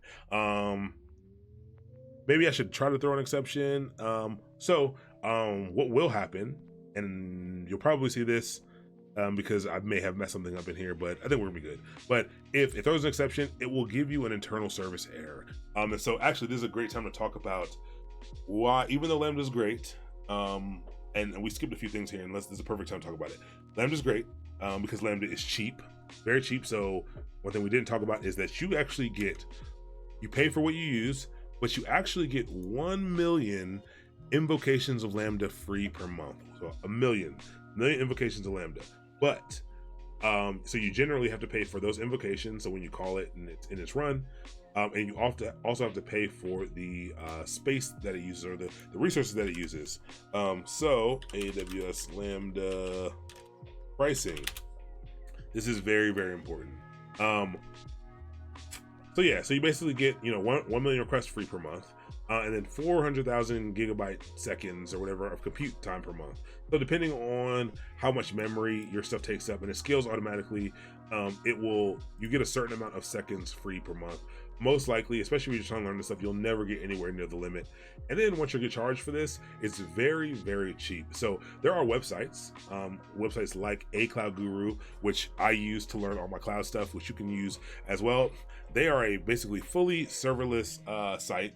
They use pretty much all serverless technologies, and their bill is very cheap per month, which is pretty cool. So Lambda invocations, it's cheap. It's also pretty quick to get up and running because you don't have to worry about any underlying infrastructure. You saw all we did was basically run this SLS serverless create thing, and then we were able to basically get up and running with something. So if you don't want to worry about infrastructure and you just want to write some code to get a service running, you can go ahead and do that real fast with Lambda. Problem is, it's real tough to troubleshoot. It's tough to develop one because you usually have to push this up. There are ways to test it locally, but you've got to create these JSON payloads and things like that. Like the bootstrapping of being able to run this locally and test these things locally is really complex and kind of annoying. So you usually have to kind of push it up and check. And there aren't a good way to manage. It's not really a good way to manage, lots and lots of Lambdas as well. So there are people who hate Lambdas for sure, and I do understand those things. I do understand those people and why they hate Lambdas. But again, cheap, quick to use, very efficient, great for piecing out your applications, but also hard to manage lots of them, hard to troubleshoot, very really annoying to troubleshoot. I would say hard, but annoying to troubleshoot. But if we were to push a Lambda that had a problem, it would basically shoot out an internal server error, and we would have to go into what did we learn about last time with management and observability. We'd have to go into the application called AWS CloudWatch to figure out what's wrong with our functions. And let's go ahead and let's do that real quick. So let's go ahead and try to deploy this, and let's see if it works. And if it doesn't work, let's go ahead and try to troubleshoot it. I for sure left out a piece here, but I think about what we've done so far, and maybe we'll get to it. Let's just delete this because it's just extra code. Doesn't matter. All right, so now we have no more problems. How do we deploy? We learned how to deploy. SLS deploy, just that easy. I got my code ready. I'm ready to go. We're gonna go ahead and deploy it. And this time it's much faster because all the underlying infrastructure is already there. It needs to just go ahead and update the code. So it's gonna go ahead and do that. And we are gonna go in and check and see if this works. Any alternatives to AWS? I want hosting, but don't want to pay for it. I know AWS has a year trial. So lots of alternatives to AWS. Microsoft Azure, Google Cloud Platform, DigitalOcean. There's a bunch of them. If you don't want to pay, you're gonna have to pay. AWS is your best chance to having a $0 bill, to be honest, at least from what I know. I do know Microsoft is a little more willy-nilly with their credits. You can get, I think it's a lot easier to get free Microsoft credits. You can get a lot of credits from Microsoft. So there are some options for sure. Kane the Game One, thank you for the Twitch Prime subscription. Again, some people didn't know. Some people were like, "Hey, I'll subscribe to you." Now it seems like I'm no longer subscribed to you. The subscription is a monthly thing. If you subscribe just once, you get access to the Google Classroom and everything. But if you do have Twitch Prime, I would encourage that you hopefully you like what I'm doing enough that you would subscribe throughout the entire I guess 3 months that this runs, but you do have to subscribe each month. A lot of people didn't know that. They're like, hey, I got unsubscribed, I don't know what happened, and that is it. After 30 days it does go ahead and give you another subscription for free, but you are no longer subscribed to me, so you can choose to use that how you like. Let's see.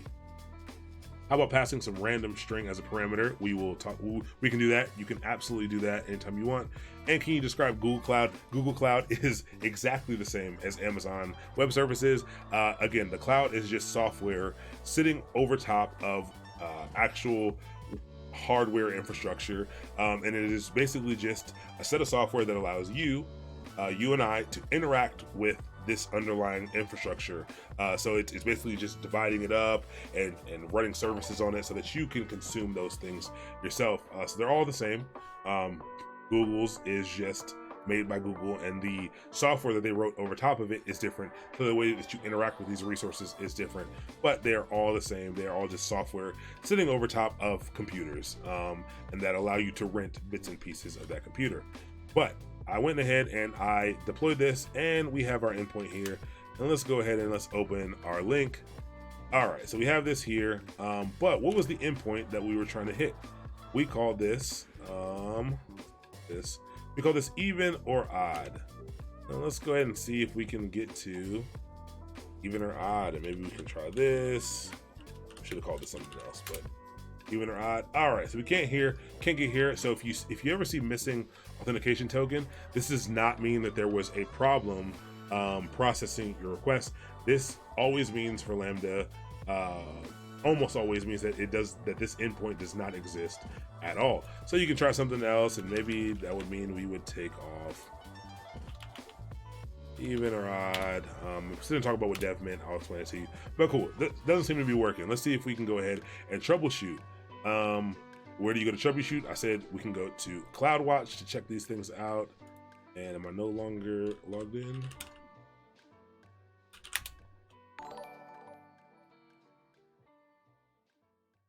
Let's go to code.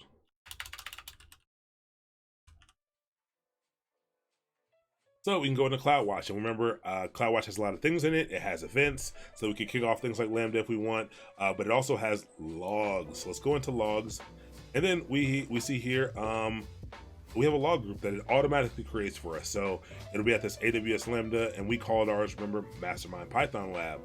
And so let's click in here, and we have 2 log things here. We'll click on the latest one, and we'll read it. And so this is a little, this can be hard to look at if you don't know what you're looking at, but it tells you this is important because, again, you're charged via the amount of time this is running for.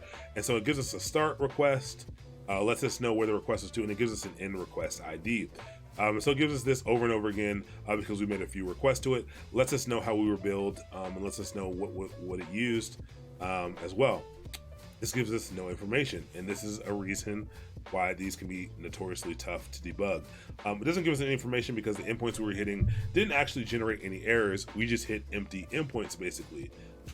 Let's fix what we were doing. So let's complete what we were doing. So we're trying to hit this even or odd endpoint, and let's actually make this all lowercase just so it looks better in the URL. Even or odd, and all right, so before we set up our functions here, so we need to set up a new function. So let's go ahead and copy this. And let's add this here. And need to go one more. This just needs to be pulled over. And we're gonna call this, you can call this whatever we want. This is just to name it. We'll call it even or odd. We wanna hit the function name even or odd instead of hello. And then we don't want this input. This users create thing is weird. So let's change this. And we want to say, hey, we want to access this. We want this function this handler dot even or odd, we want this function to be triggered at this endpoint. When we make a GET request to retrieve information from this slash even or odd endpoint, that's when we want you to invoke, this function. So let's do that. And let's also change this to slash so that it's not at, actually, let's just make it slash hello. Cool. We'll save this. And now we've set up now 2 functions. So under our function section, we have 2 completely separate functions here. And in here, we actually have 2 different functions in here. So we have our hello function that happens when we go to slash hello. We also have our even or odd function that gets invoked when we go to slash even or odd, or at least it should. So save it. Let's deploy again. So SLS deploy really easily. Real easy way to get this framework, makes it really easy to get stuff up into Amazon. Checking stack for update. And actually, I wanted to show you CloudFormation, just to give you a preview of CloudFormation. You can kind of watch these stacks get created. And I deleted some stuff here, but we can see that it's updating right now. So real time, if you want to see what's happening, you can update. These are stacks that fail to delete because of various reasons. Watch the update. You see even still here. All this is doing when it says checking stack progress, all it's doing is, now that we kind of understand APIs a little bit, all this is doing is making a request out to Amazon's API. So maybe they have an API that's like slash CloudFormation slash status or something, and they're saying, hey, what's the status of this? And it gets back a thing that says, hey, it's still an update status. So these little dots just keep going up, and it makes another request, and it says, hey, are you done yet? It's waiting for a response of complete, and it'll just keep running until it says complete. And if I refresh, it says update complete. Once that information comes back through the API, it goes ahead and it completes out for us and lets us know it's done. So it's not actually doing anything super crazy. Those are things that you could write a program for to do as well. But now look at this. I have 2 different endpoints now. Before I had 1, now I have 2. I have one that's at slash dev slash hello, and one that's at slash dev slash even or odd. So that is our first great thing. That means we've done hopefully something right. So we'll check that out in a second. But why does this say dev? So these functions have a paradigm called stages. An API gateway has something called stages. And actually, one second, is this, let me check this out. Well, it has something called stages. And so what these stages are, and so I completely forgot that this creates an API gateway thing for you. So again, these Lambda functions can't be invoked on their own. And when we say in this YAML file, when we set these things up, we're actually setting up API pathways. Like this path is an API path that responds over the GET method. And this little bit of code right here allows us to spin up an API gateway with these routes. So you can see slash even or odd with a GET method, and we have slash hello with a GET method. And you can see here kind of what it does. We request this and it hits the Lambda proxy, and then it sends the information back to the client. It hits this Lambda over here. It's turned sideways, so you can't really see. That's the name of our Lambda. And then a response comes back and it goes back to the client. So again, that's why I put API gateway and Lambda together. They're to be, a lot of times you're going to use them together, especially with web resources. But let's go ahead and hit one of these endpoints now to see if it works. Let's go back to hello and see if we get what we remember. So we know about this. We go here, we get that hello endpoint. So that's great. Everything over there is looking like it's working great. But let's go ahead and go through API gateway through this next endpoint. And what do we get here? We get an internal server error. Why do we get that? I'm not sure, but maybe it's because our code, possibly, it's because our code is looking for an event, query string with a query string parameter with a number. So let's add that in and see if this worked. So let's try show mark number equals 10. Let's check 10. All right, and immediately we got a different response. So we got an internal server error before. So you asked what happens when you get an exception. We got an exception because we never passed in a number. And we're about to take a look at the logs and see if we can see what happened. But you can check out this, and it says, hey, our message is that this service checks for if a number is even or odd. We pass in 10, we get even, and it gives us our output. And then let's pass in 11. Let me get odd. So it's working properly. We did a good job with our code. We know math just a little bit, but that's how our service works. Our service was able to take in. We just wrote a program that could take in information, over the internet, process it, and spit back an option. We wrote an endpoint just for that, which is great. But let's go ahead in here and let's check CloudWatch again, and let's see if we see any updated information.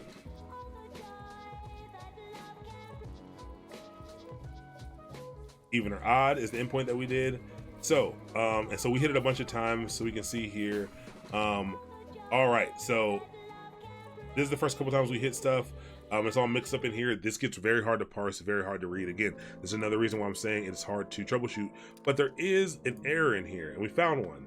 And it's an error of type error. None type object is non-scriptable. So the very first time we hit this, if you try to go ahead and hit this endpoint, actually, you all can hit this endpoint. Let me give you this endpoint because you can all hit this endpoint right now. So do the query string, change whatever numbers you want. You're more than welcome.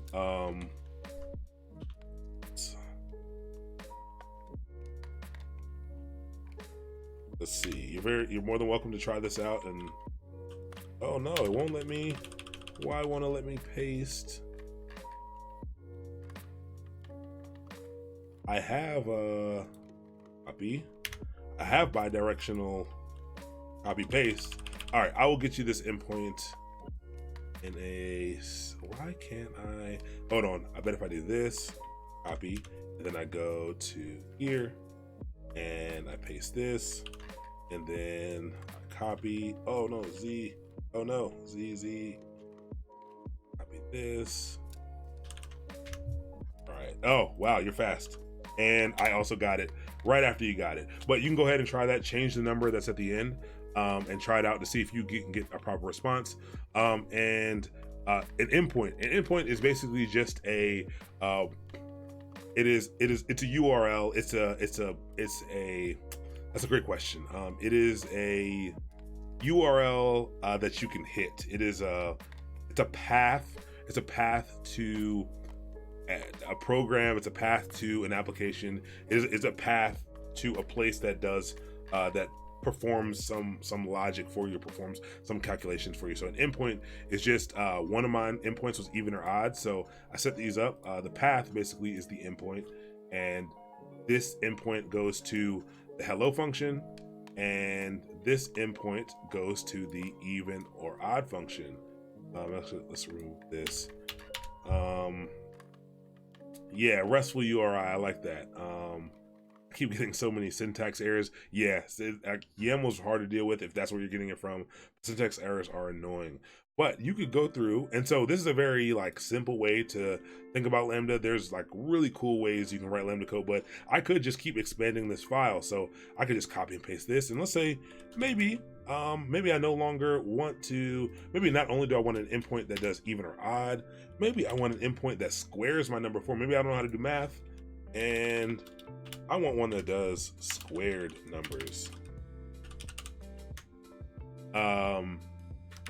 So squared numbers, we can do the same thing. We can actually leave this in here. We can actually try to get the same number, which is your number if we want. But this time we want to write a new function really quick, super easy. Instead of even or odd, and we can do squared num. We'll call it that. That takes in a number. And all it does is it returns, so it would really return, so the square, it would just return num times num. But again, I'm pretty sure these come through as strings. We have to try to turn them both into integers.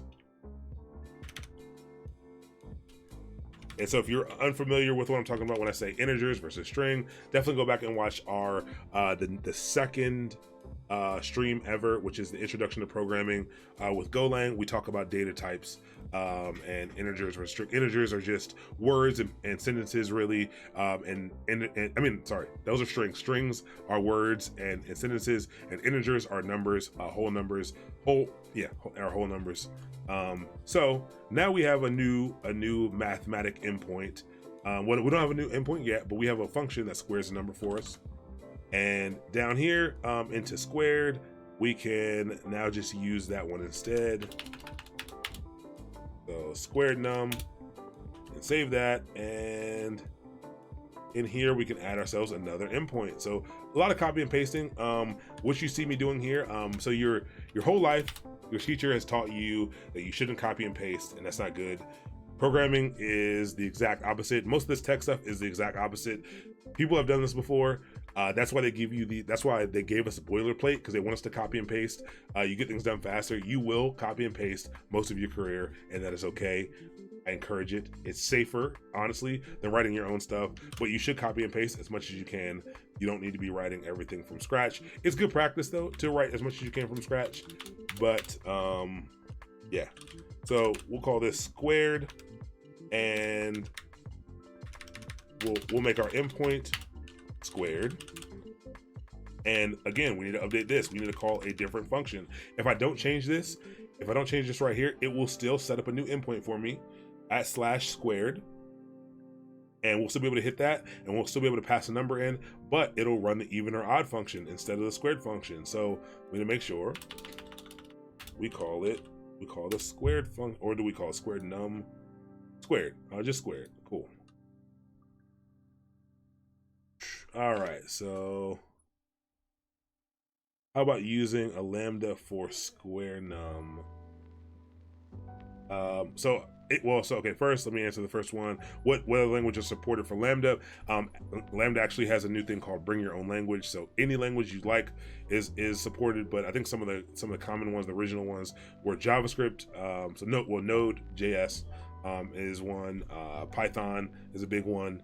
Golang is a big one. I don't think they had Ruby. I think they had something weird like Perl support. Java for sure, .NET. But you can bring whatever you want. Let's see. How about using Lambda for square num? Yes, I could use Lambda for square num. I'll keep this simple right now. But yeah, you could do that. It's pretty interesting. And it's so weird because your question confused me, because right now we're talking about AWS Lambda, and not necessarily Lambdas in terms of programming, which is super confusing. And now this file is actually running together and looking pretty confusing to me. I think that's more of a nature of Python and its indentations. This might look better with Golang, but we set up this new endpoint. This is all we're gonna hit here. Hopefully it's gonna square our number for us and do a little math. And so basically, so far we're kind of just creating a little calculator here, which is pretty cool. But let's go ahead and get this deployed. We set up our new endpoint.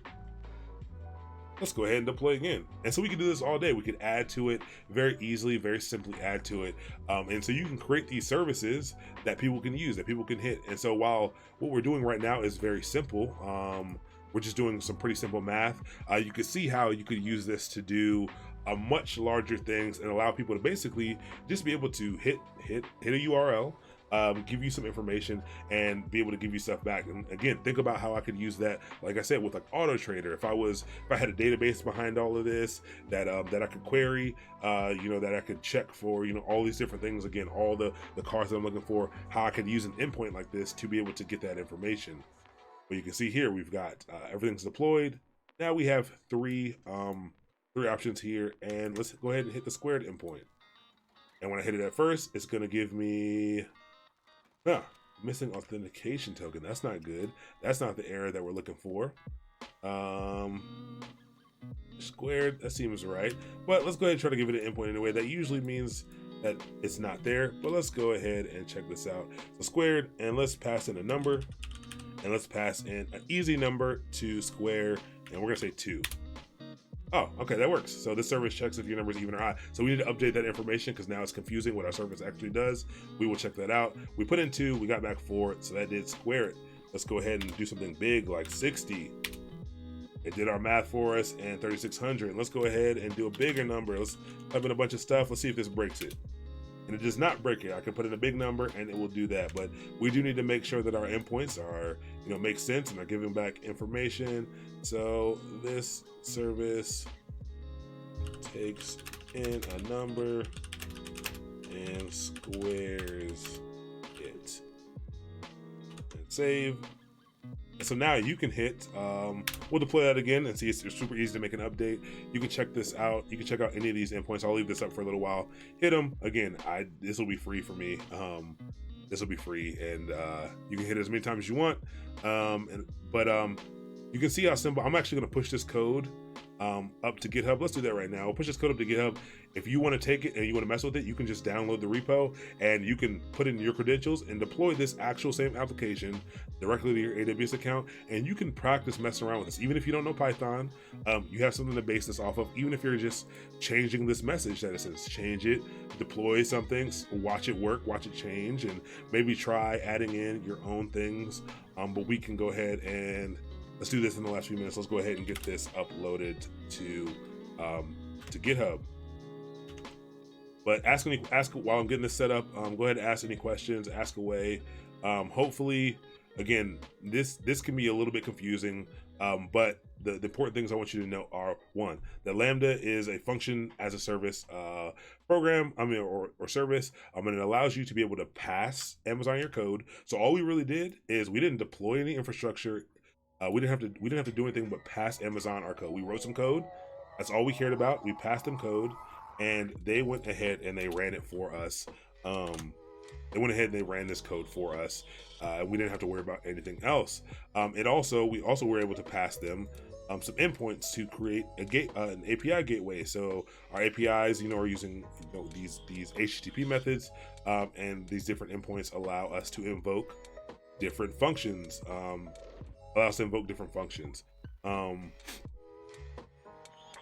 CloudWatch does log every Lambda execution. Yes, it does log. It logs at least the runtime of every Lambda execution. You can change that if you need to. Again, we also want you to remember that to be able to see what's going on with Lambdas, you can use CloudWatch. Again, this does not provide a lot of it does not provide a lot of logging by default. So we could actually put into, let's actually do that. We could actually put in here to log some things, because let's see, would that actually run? You can implement your own logging if you like. So to log something, you can use that. You can use the print statement, and we should be able to print out some stuff in here. We'll try it in a second. After I push this to GitHub, we'll try out some stuff. We'll try to print out some logs, but you have to kind of manually create your own logs for it to be effective, because by default, it kind of just lets you know the runtime. And if there was an error, if there wasn't an error, if there was just a warning, or something small that happened, I can't see what you put in there. I can't see anything like that, the request that was made. But what I can see is that these things, I can see all of the requests and how long they took. Absolutely, I can see those things. It'll show me all. Let's get this into GitHub really quick. If you don't have a GitHub account, I suggest you do get one, because we'll be coding. We'll be writing some type of code almost every class from here on out, and this is where we'll be putting them.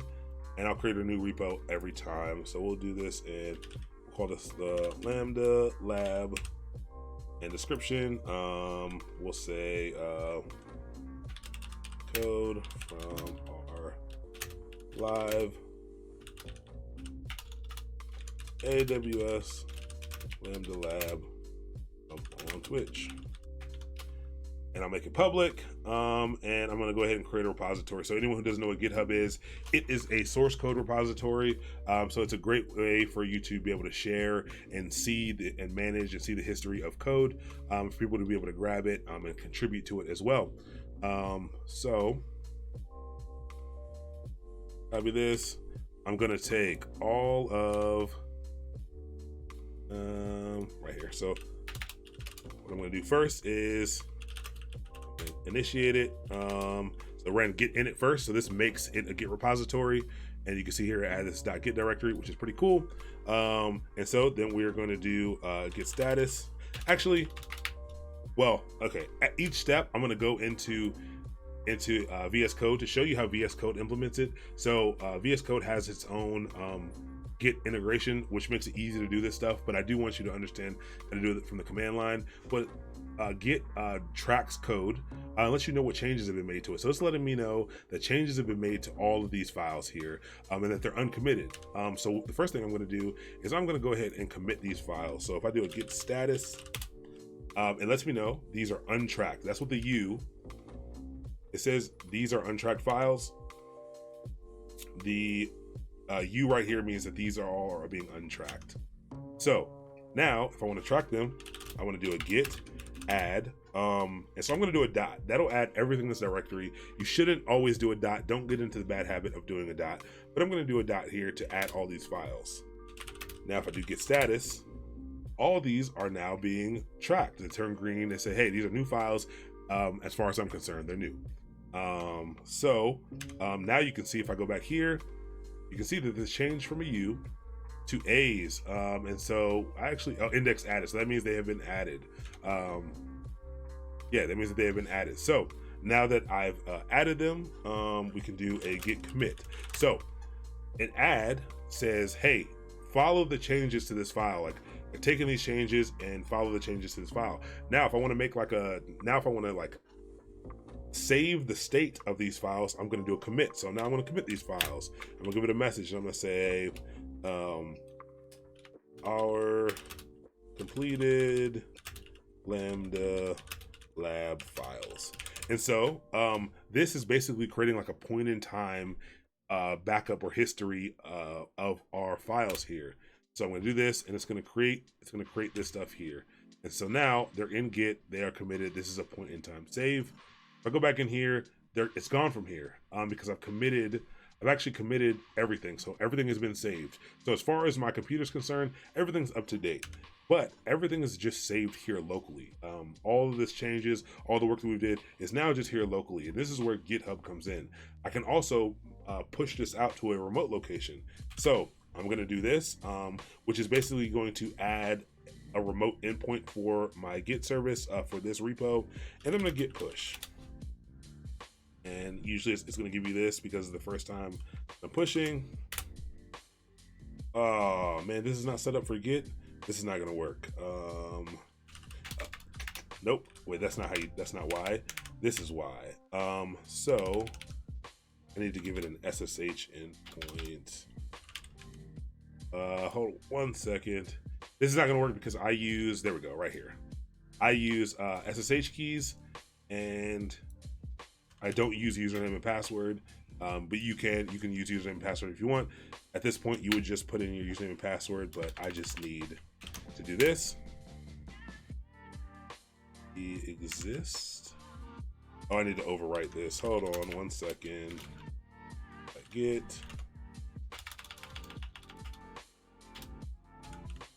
git/config, and I need to place this. Sometimes this stuff can be real annoying. It takes a long time. Oh, permission denied. Really? So maybe this is not set up for Git. Add. Huh. Slash dot. Oh, interesting. So I will get this set up with Git really quick. I thought this computer was set up for Git, but I guess it is not set up for Git, which is interesting. I thought we did a, oh yeah, it's not. So I'm gonna go ahead and delete this. So I'm going to create a new SSH key. So you guys are learning, I'm doing a bunch of extra stuff right now. This is not a part of Lambda. This is all Git stuff. You can watch along, absolutely, to kind of see what I'm doing here. And I'll talk through it just so you know what I'm doing. But this is absolutely part of tech. This is adjacent to what we're doing, but don't confuse this with being things that are involved with Lambda. I'm just trying to get this into a place where you guys can access this. So if it's past 10, I know your time is important. So thank you for tuning in. If that's what you were here for. If you can't stick on for a while and see what I'm about to do here, but this will only take a few minutes. But you're more than welcome to watch and see what I'm doing here. But basically, what I'm doing here is if you are using GitHub. GitHub, if you enables multi-factor authentication, so that is if you log in with your username and password, and then it asks you, either sends you a code that you have to put in, or you enter in a code that that pops up on your phone or something. That is multi-factor authentication, and when you are using multi-factor authentication, you can't do that from the command line. So whenever it asked me for my username and password from the command line before, like when I was in here trying to push this and it asked for username and password, like right here, it would actually fail. It wouldn't be able to authenticate because there was no way for it to take in that second factor, which would be that code or whatever. That's not set up to do that. So what a common thing you should use is something called SSH keys. So SSH being the secure shell protocol. This is how how you log into servers over port 22. So this is the same authentication method. So basically, you're going to generate these keys, basically one encryption key and one key that basically unlocks that encryption. And so I'm going to generate those keys locally. I'm going to give one to GitHub, and then I'm going to use that to authenticate with GitHub. So yeah, so I'm actually really surprised. So when you're in here, when you go into settings for GitHub and you go to SSH and GPG keys, I do encourage you to set this up. It is much safer than a username and password. Only problem is if you try to go to a new computer or something, you probably won't have it. You'll probably have to generate a new key, but no biggie. So you can click this, and you can just click for how to generate a new key. It'll give you some stuff here on how to generate a new key. Pretty simple. We'll just go here and we'll copy this, and I'll just change this to my email address. So I'll paste this, and abrooks@mastermind.io. Feel free to email me if you need to. And that's going to go ahead and generate a key for me. It's going to ask me where I want that key to be saved at. I would leave it to the default location. You hit enter. It's going to ask you if you want a passphrase. You don't want a passphrase, and you're going to hit enter and hit enter again. Oh, whoops! Actually. Okay, yeah, I think my finger hit something when I hit enter the first time, but no password, and it goes ahead and it generates something for you. I'm not going to show you what it is, but I will show you that there are now more files in this directory. So it generated this key, this file, and a public key and a private key, basically. So now all I have to do is I have to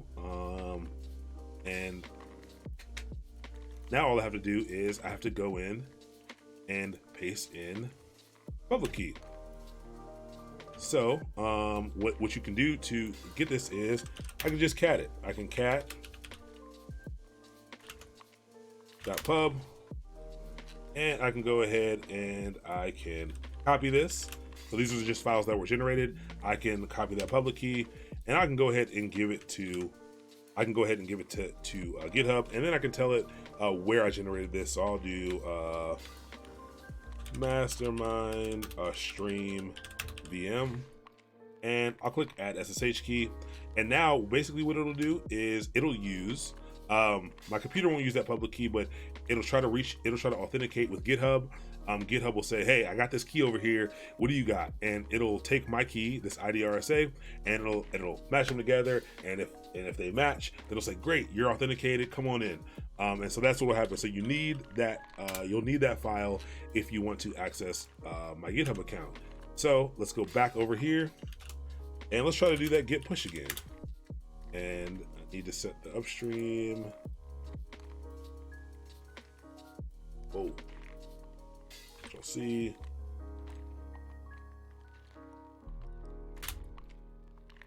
And this time, instead of telling me it can't do it, it went ahead and it pushed it. So looks like that integration is broken, or is the whole VM broken? That broke the whole VM. Is the stream broken? No, stream looks like it's fine, but I did break my VM. Interesting. No, I didn't break my VM. I only broke Hyper. So this rocket was supposed to take off. This is the Falcon 9 or whatever from SpaceX, the Falcon Heavy rocket or whatever. Every time I push code to GitHub, it takes off, and every time I pull code from GitHub, it should come back in and land. But I broke it. So this is so anyone doesn't know, this is a browser. I mean, this is a JavaScript Electron terminal called Hyper. So that was weird. Let's actually see if that pushed up to GitHub or not. Called Hyper. It's pretty cool. It usually works without any problems. It usually works without any problems, but it seems like we're having some problems this time. Okay, so that the code did make it here. So the code made it to our GitHub 8 minutes ago. Oh, that's when I committed it, I guess, and not when I pushed it. I guess. I don't know. Cool. So that's here. Yeah, last commit 9 minutes ago. Yeah, so our code is here. You can grab it. You can clone it. So I'll post the clone link, or you can download a zip file of it if you want. But I'll post this here, or you can do the little exclamation point GitHub and check it out. But feel free to take this code. All you got to do, because we're using Serverless, because this is using Serverless, all you have to do is install Serverless, download this code, and all you got to do is make sure you set up your credentials for AWS and do an SLS deploy, and then you have yourself the same thing that we just deployed. You'll have that running in your own environment, or you can go ahead and keep playing around with the one I have in my environment. You just won't be able to make changes to it. But that's GitHub.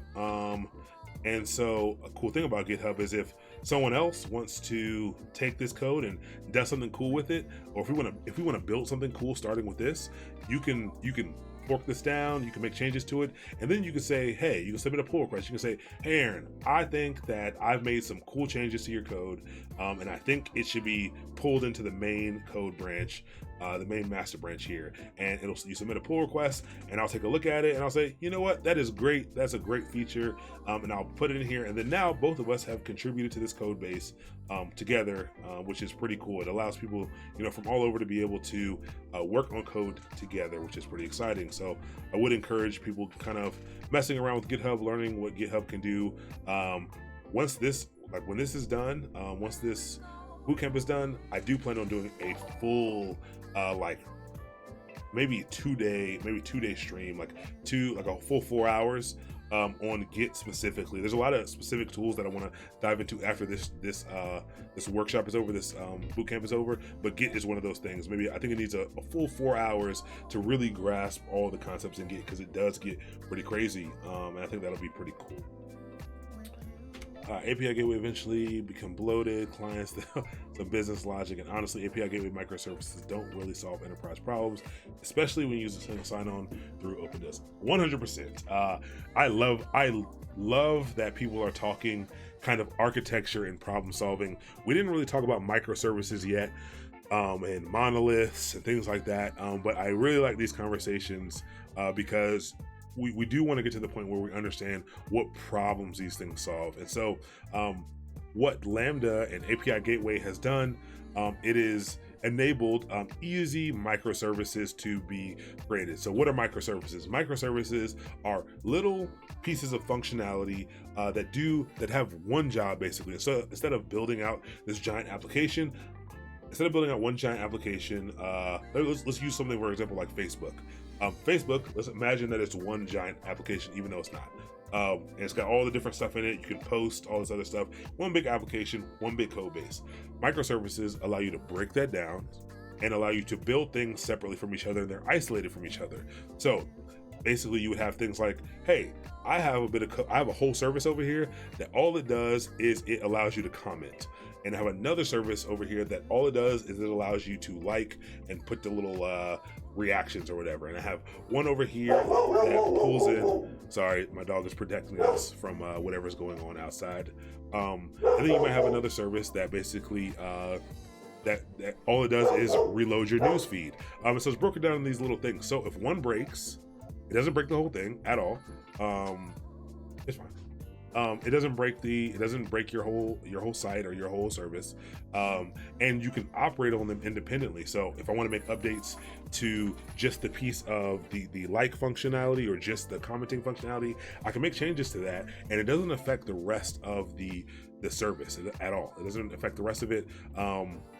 But what that means now is you have a bunch of different little services that all have their own little repositories, that all have their own ways of maintenance and things like that, which gets pretty tough, gets really hard to manage, gets really difficult to know what does what, it gets kind of confusing. But from a SRE like a site reliability, DevOps, systems administrator perspective. It's nice because again, when something goes bad, it only goes bad in an isolated place. But again, and then it gets really tough to manage. Everyone thinks it's going to solve all your problems. Absolutely not. It can actually really slow the development cycle for people, depending on the team. It can really slow the development cycle, even though in theory it should speed it up. There are a lot of caveats to microservices versus monoliths and monolithic applications where everything's kind of all together, and monorepos and things like that. So those are good discussions there. But you'll hear microservices a lot nowadays, especially we were going to go over microservices pretty heavily once we get to the Docker section, the Docker and the container orchestration section. So we'll be talking about microservices a lot, and that's where we'll start to get into more conversations about architecture and what problems all these solve. Like we'll talk about the problems once like we kind of get all of them down and understand the differences between all these things that we're doing. They all kind of solve similar problems, but in different ways. So we'll be talking about all those things. But cool, that was a lot for tonight. Yeah, we will absolutely talk about the problems that they create 100%. I feel very strongly about the problems that they create. Yes, we will talk heavily about that. I love this. I love that there are people. I love that people who are on the stream who we're bringing up these questions. But I think these things are powerful for everyone. And we'll definitely get into that. I just don't want to overload anyone right now with all the stuff, and I think that'll be more than covered once we get to the container section. It's really hard not to go on tangents about all this stuff because it's all so cool to me, at least. But yeah, that's it for tonight. Again, go ahead and grab this. Feel free to download this. Grab it from GitHub. I posted it. Mess with it, play around with it, see if you can deploy it yourself, see if you can make changes. If you want to try something in a different language, if this is your first time messing with serverless, I encourage you. If you don't know Python and you know JavaScript or something like that, you saw that you had all those options available to you. Use that template. See if you can write something cool that does something, even if it's the same thing we did tonight. See if you can just make it do something, and you can build on that. And then as you're playing with it, you'll start to see how you can use it to solve real problems or do some cool things. I'm planning on writing. I'm planning on converting some of the things that I've written into some cool lambdas, some cool endpoints that we can play with that I think will be fun. And I actually would like everyone, like whoever who's interested, can absolutely contribute to those things once I get there. I really want to show you guys. I was supposed to, I just haven't had time, but I'm supposed to release, yes, this thing called Cerebro that I'm creating. Is it here? Yes, it lives inside of a different repo though. It lives inside of Gospel, I think. But I'm creating this thing called Cerebro. Which is really just this JavaScript builder, course builder that I'm making that basically will allow you to basically push either YAML or Markdown to GitHub, and then it'll parse out a lot of things, and it will create these learning courses. Basically, I'm basically trying to, as a group, I want to curate the content on the internet. So the same way you might have Linux Academy or something that might have, a Python course that might take you through all these videos and stuff. All that content already exists. YouTube, articles and things like that, all that already exists. We're gonna try to put that into its own place. So we're gonna basically have a repo that all that exists inside this repo is YAML files and Markdown files, and you're basically gonna be able to grab a link. You find a video that you like that taught you how to do tuples in Python, and you're gonna paste that link in, and you're gonna grab an article about tuples, and you're gonna paste that in, and you're gonna paste in whatever other information you have that you think is valuable, and this application will grab it. This application will build out a custom web workflow and a custom course workflow and hierarchy, and it'll allow someone to run through and look at all these things. It'll track their progress and all that stuff. So I'm building that out right now. It's actually I'm pretty deep into it, but I need to move it into its own thing. I will release it. I will make it public eventually, hopefully before this workshop is over. But yeah. But cool. Let's see. Appreciate it. I'll stream. Thank you. Content, hope to see you soon. Awesome. Thanks everybody for tuning in. Yeah, we're learning a language is so important. Yeah, just pick it's all like just pick one. It's really tough. It's really tough. You can see here while like right, I have JavaScript here, I have Go over here. Like it gets really complicated. It's complicated. I would spend some time if it's your first language, really diving into one just to learn the concepts. It gets pretty easy to move in between them after that. I have language that I've written full applications in that I don't even know though. I don't even really know those languages, but the concepts are usually applicable across the board. Yes, vote for me. There's only a few days left. I'll see if I can dig up the link again. But is there a difference between DevOps and SRE? In theory, there is. I think in real life, in real application, the jobs that get posted, the jobs that get put out, I think the difference is relatively minimal. I think there's a pretty big skills overlap. I think SRE is a little more focused on large scale system stability. So SREs are site reliability engineers. I think they're more so centered around, you know, monitoring and keeping up large scale systems and writing software to. I think their focus is that. Their focus is the systems and the reliability of the systems, where I think DevOps is more so focused on the development process and writing tools and writing and building pipelines to help the development process happen quicker. So I think the focus is different, but I think the tooling and I think the way that they operate is very similar. But I think there's a lot of overlap, but I think one's focus is the system, one's focus is the developer and the development process. And that's how I see the difference. PowerShell is not a great language to really start with. So PowerShell is not really a language. PowerShell is an interpreter, kind of like Bash is. So, PowerShell, I guess you can call it a language. I guess because you can do programming in Bash as well. It has a lot of the same functionality. You have loops and things like that and variables and all that stuff. But I wouldn't really start, I don't know if I would start PowerShell, but I would if you are going to focus on PowerShell on the Windows side of things. As of right now, that is a great, while there are less jobs for sure in that paradigm, it's easier to get hired, and then because there aren't a lot of people doing it. There really aren't a lot of people doing it, and people are paying a lot, especially for Windows DevOps people, because there's not a lot of people who go into that just because so many people need Linux focused DevOps engineers. So pretty interesting. DevOps is a developer who knows most about the pipeline. Yeah, generally, yeah, that's it. It really is about that pipeline, about the pipeline of getting getting code from people's computers out into production environment and running on systems, and making sure that process is as effortless as it can be for the developer. One of my coworkers, defines it as, DevOps is simply the goal of DevOps is basically to help developers be able to develop as fast as they want to, not as fast as they can, but as fast as they want to or need to. So just, we're here to enable developers, and at least that's the way I see it. But a lot of times you have some overlap there, and you do have to worry about, the reliability of the production systems as well, and things like that. So it's becoming this big giant hybrid role, and SRE and sysadmin and all that, they're all kind of lumped into the same thing, even though in theory, they are different, and they're intended to be different. But right now, everyone kind of just uses them almost interchangeably. So if you're looking for a job, I would apply to all of them: systems engineers, systems administrators, DevOps, SRE, all that stuff, web operations engineer, all that stuff. I would apply to all those jobs because the skills overlap in so many different ways.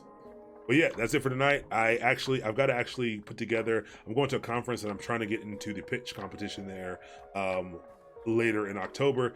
So I actually have to finish putting together my pitch deck for that tonight. I got to put it together tonight to get that going. And I also have to edit the video that I've been editing for 3 weeks for you guys for Friday. I'm really trying to get on this weekly schedule, but I got to get my, I'm backed up on so much stuff, but I'm getting there. I'm really close to being back on schedule, being able to do things as I want to do them.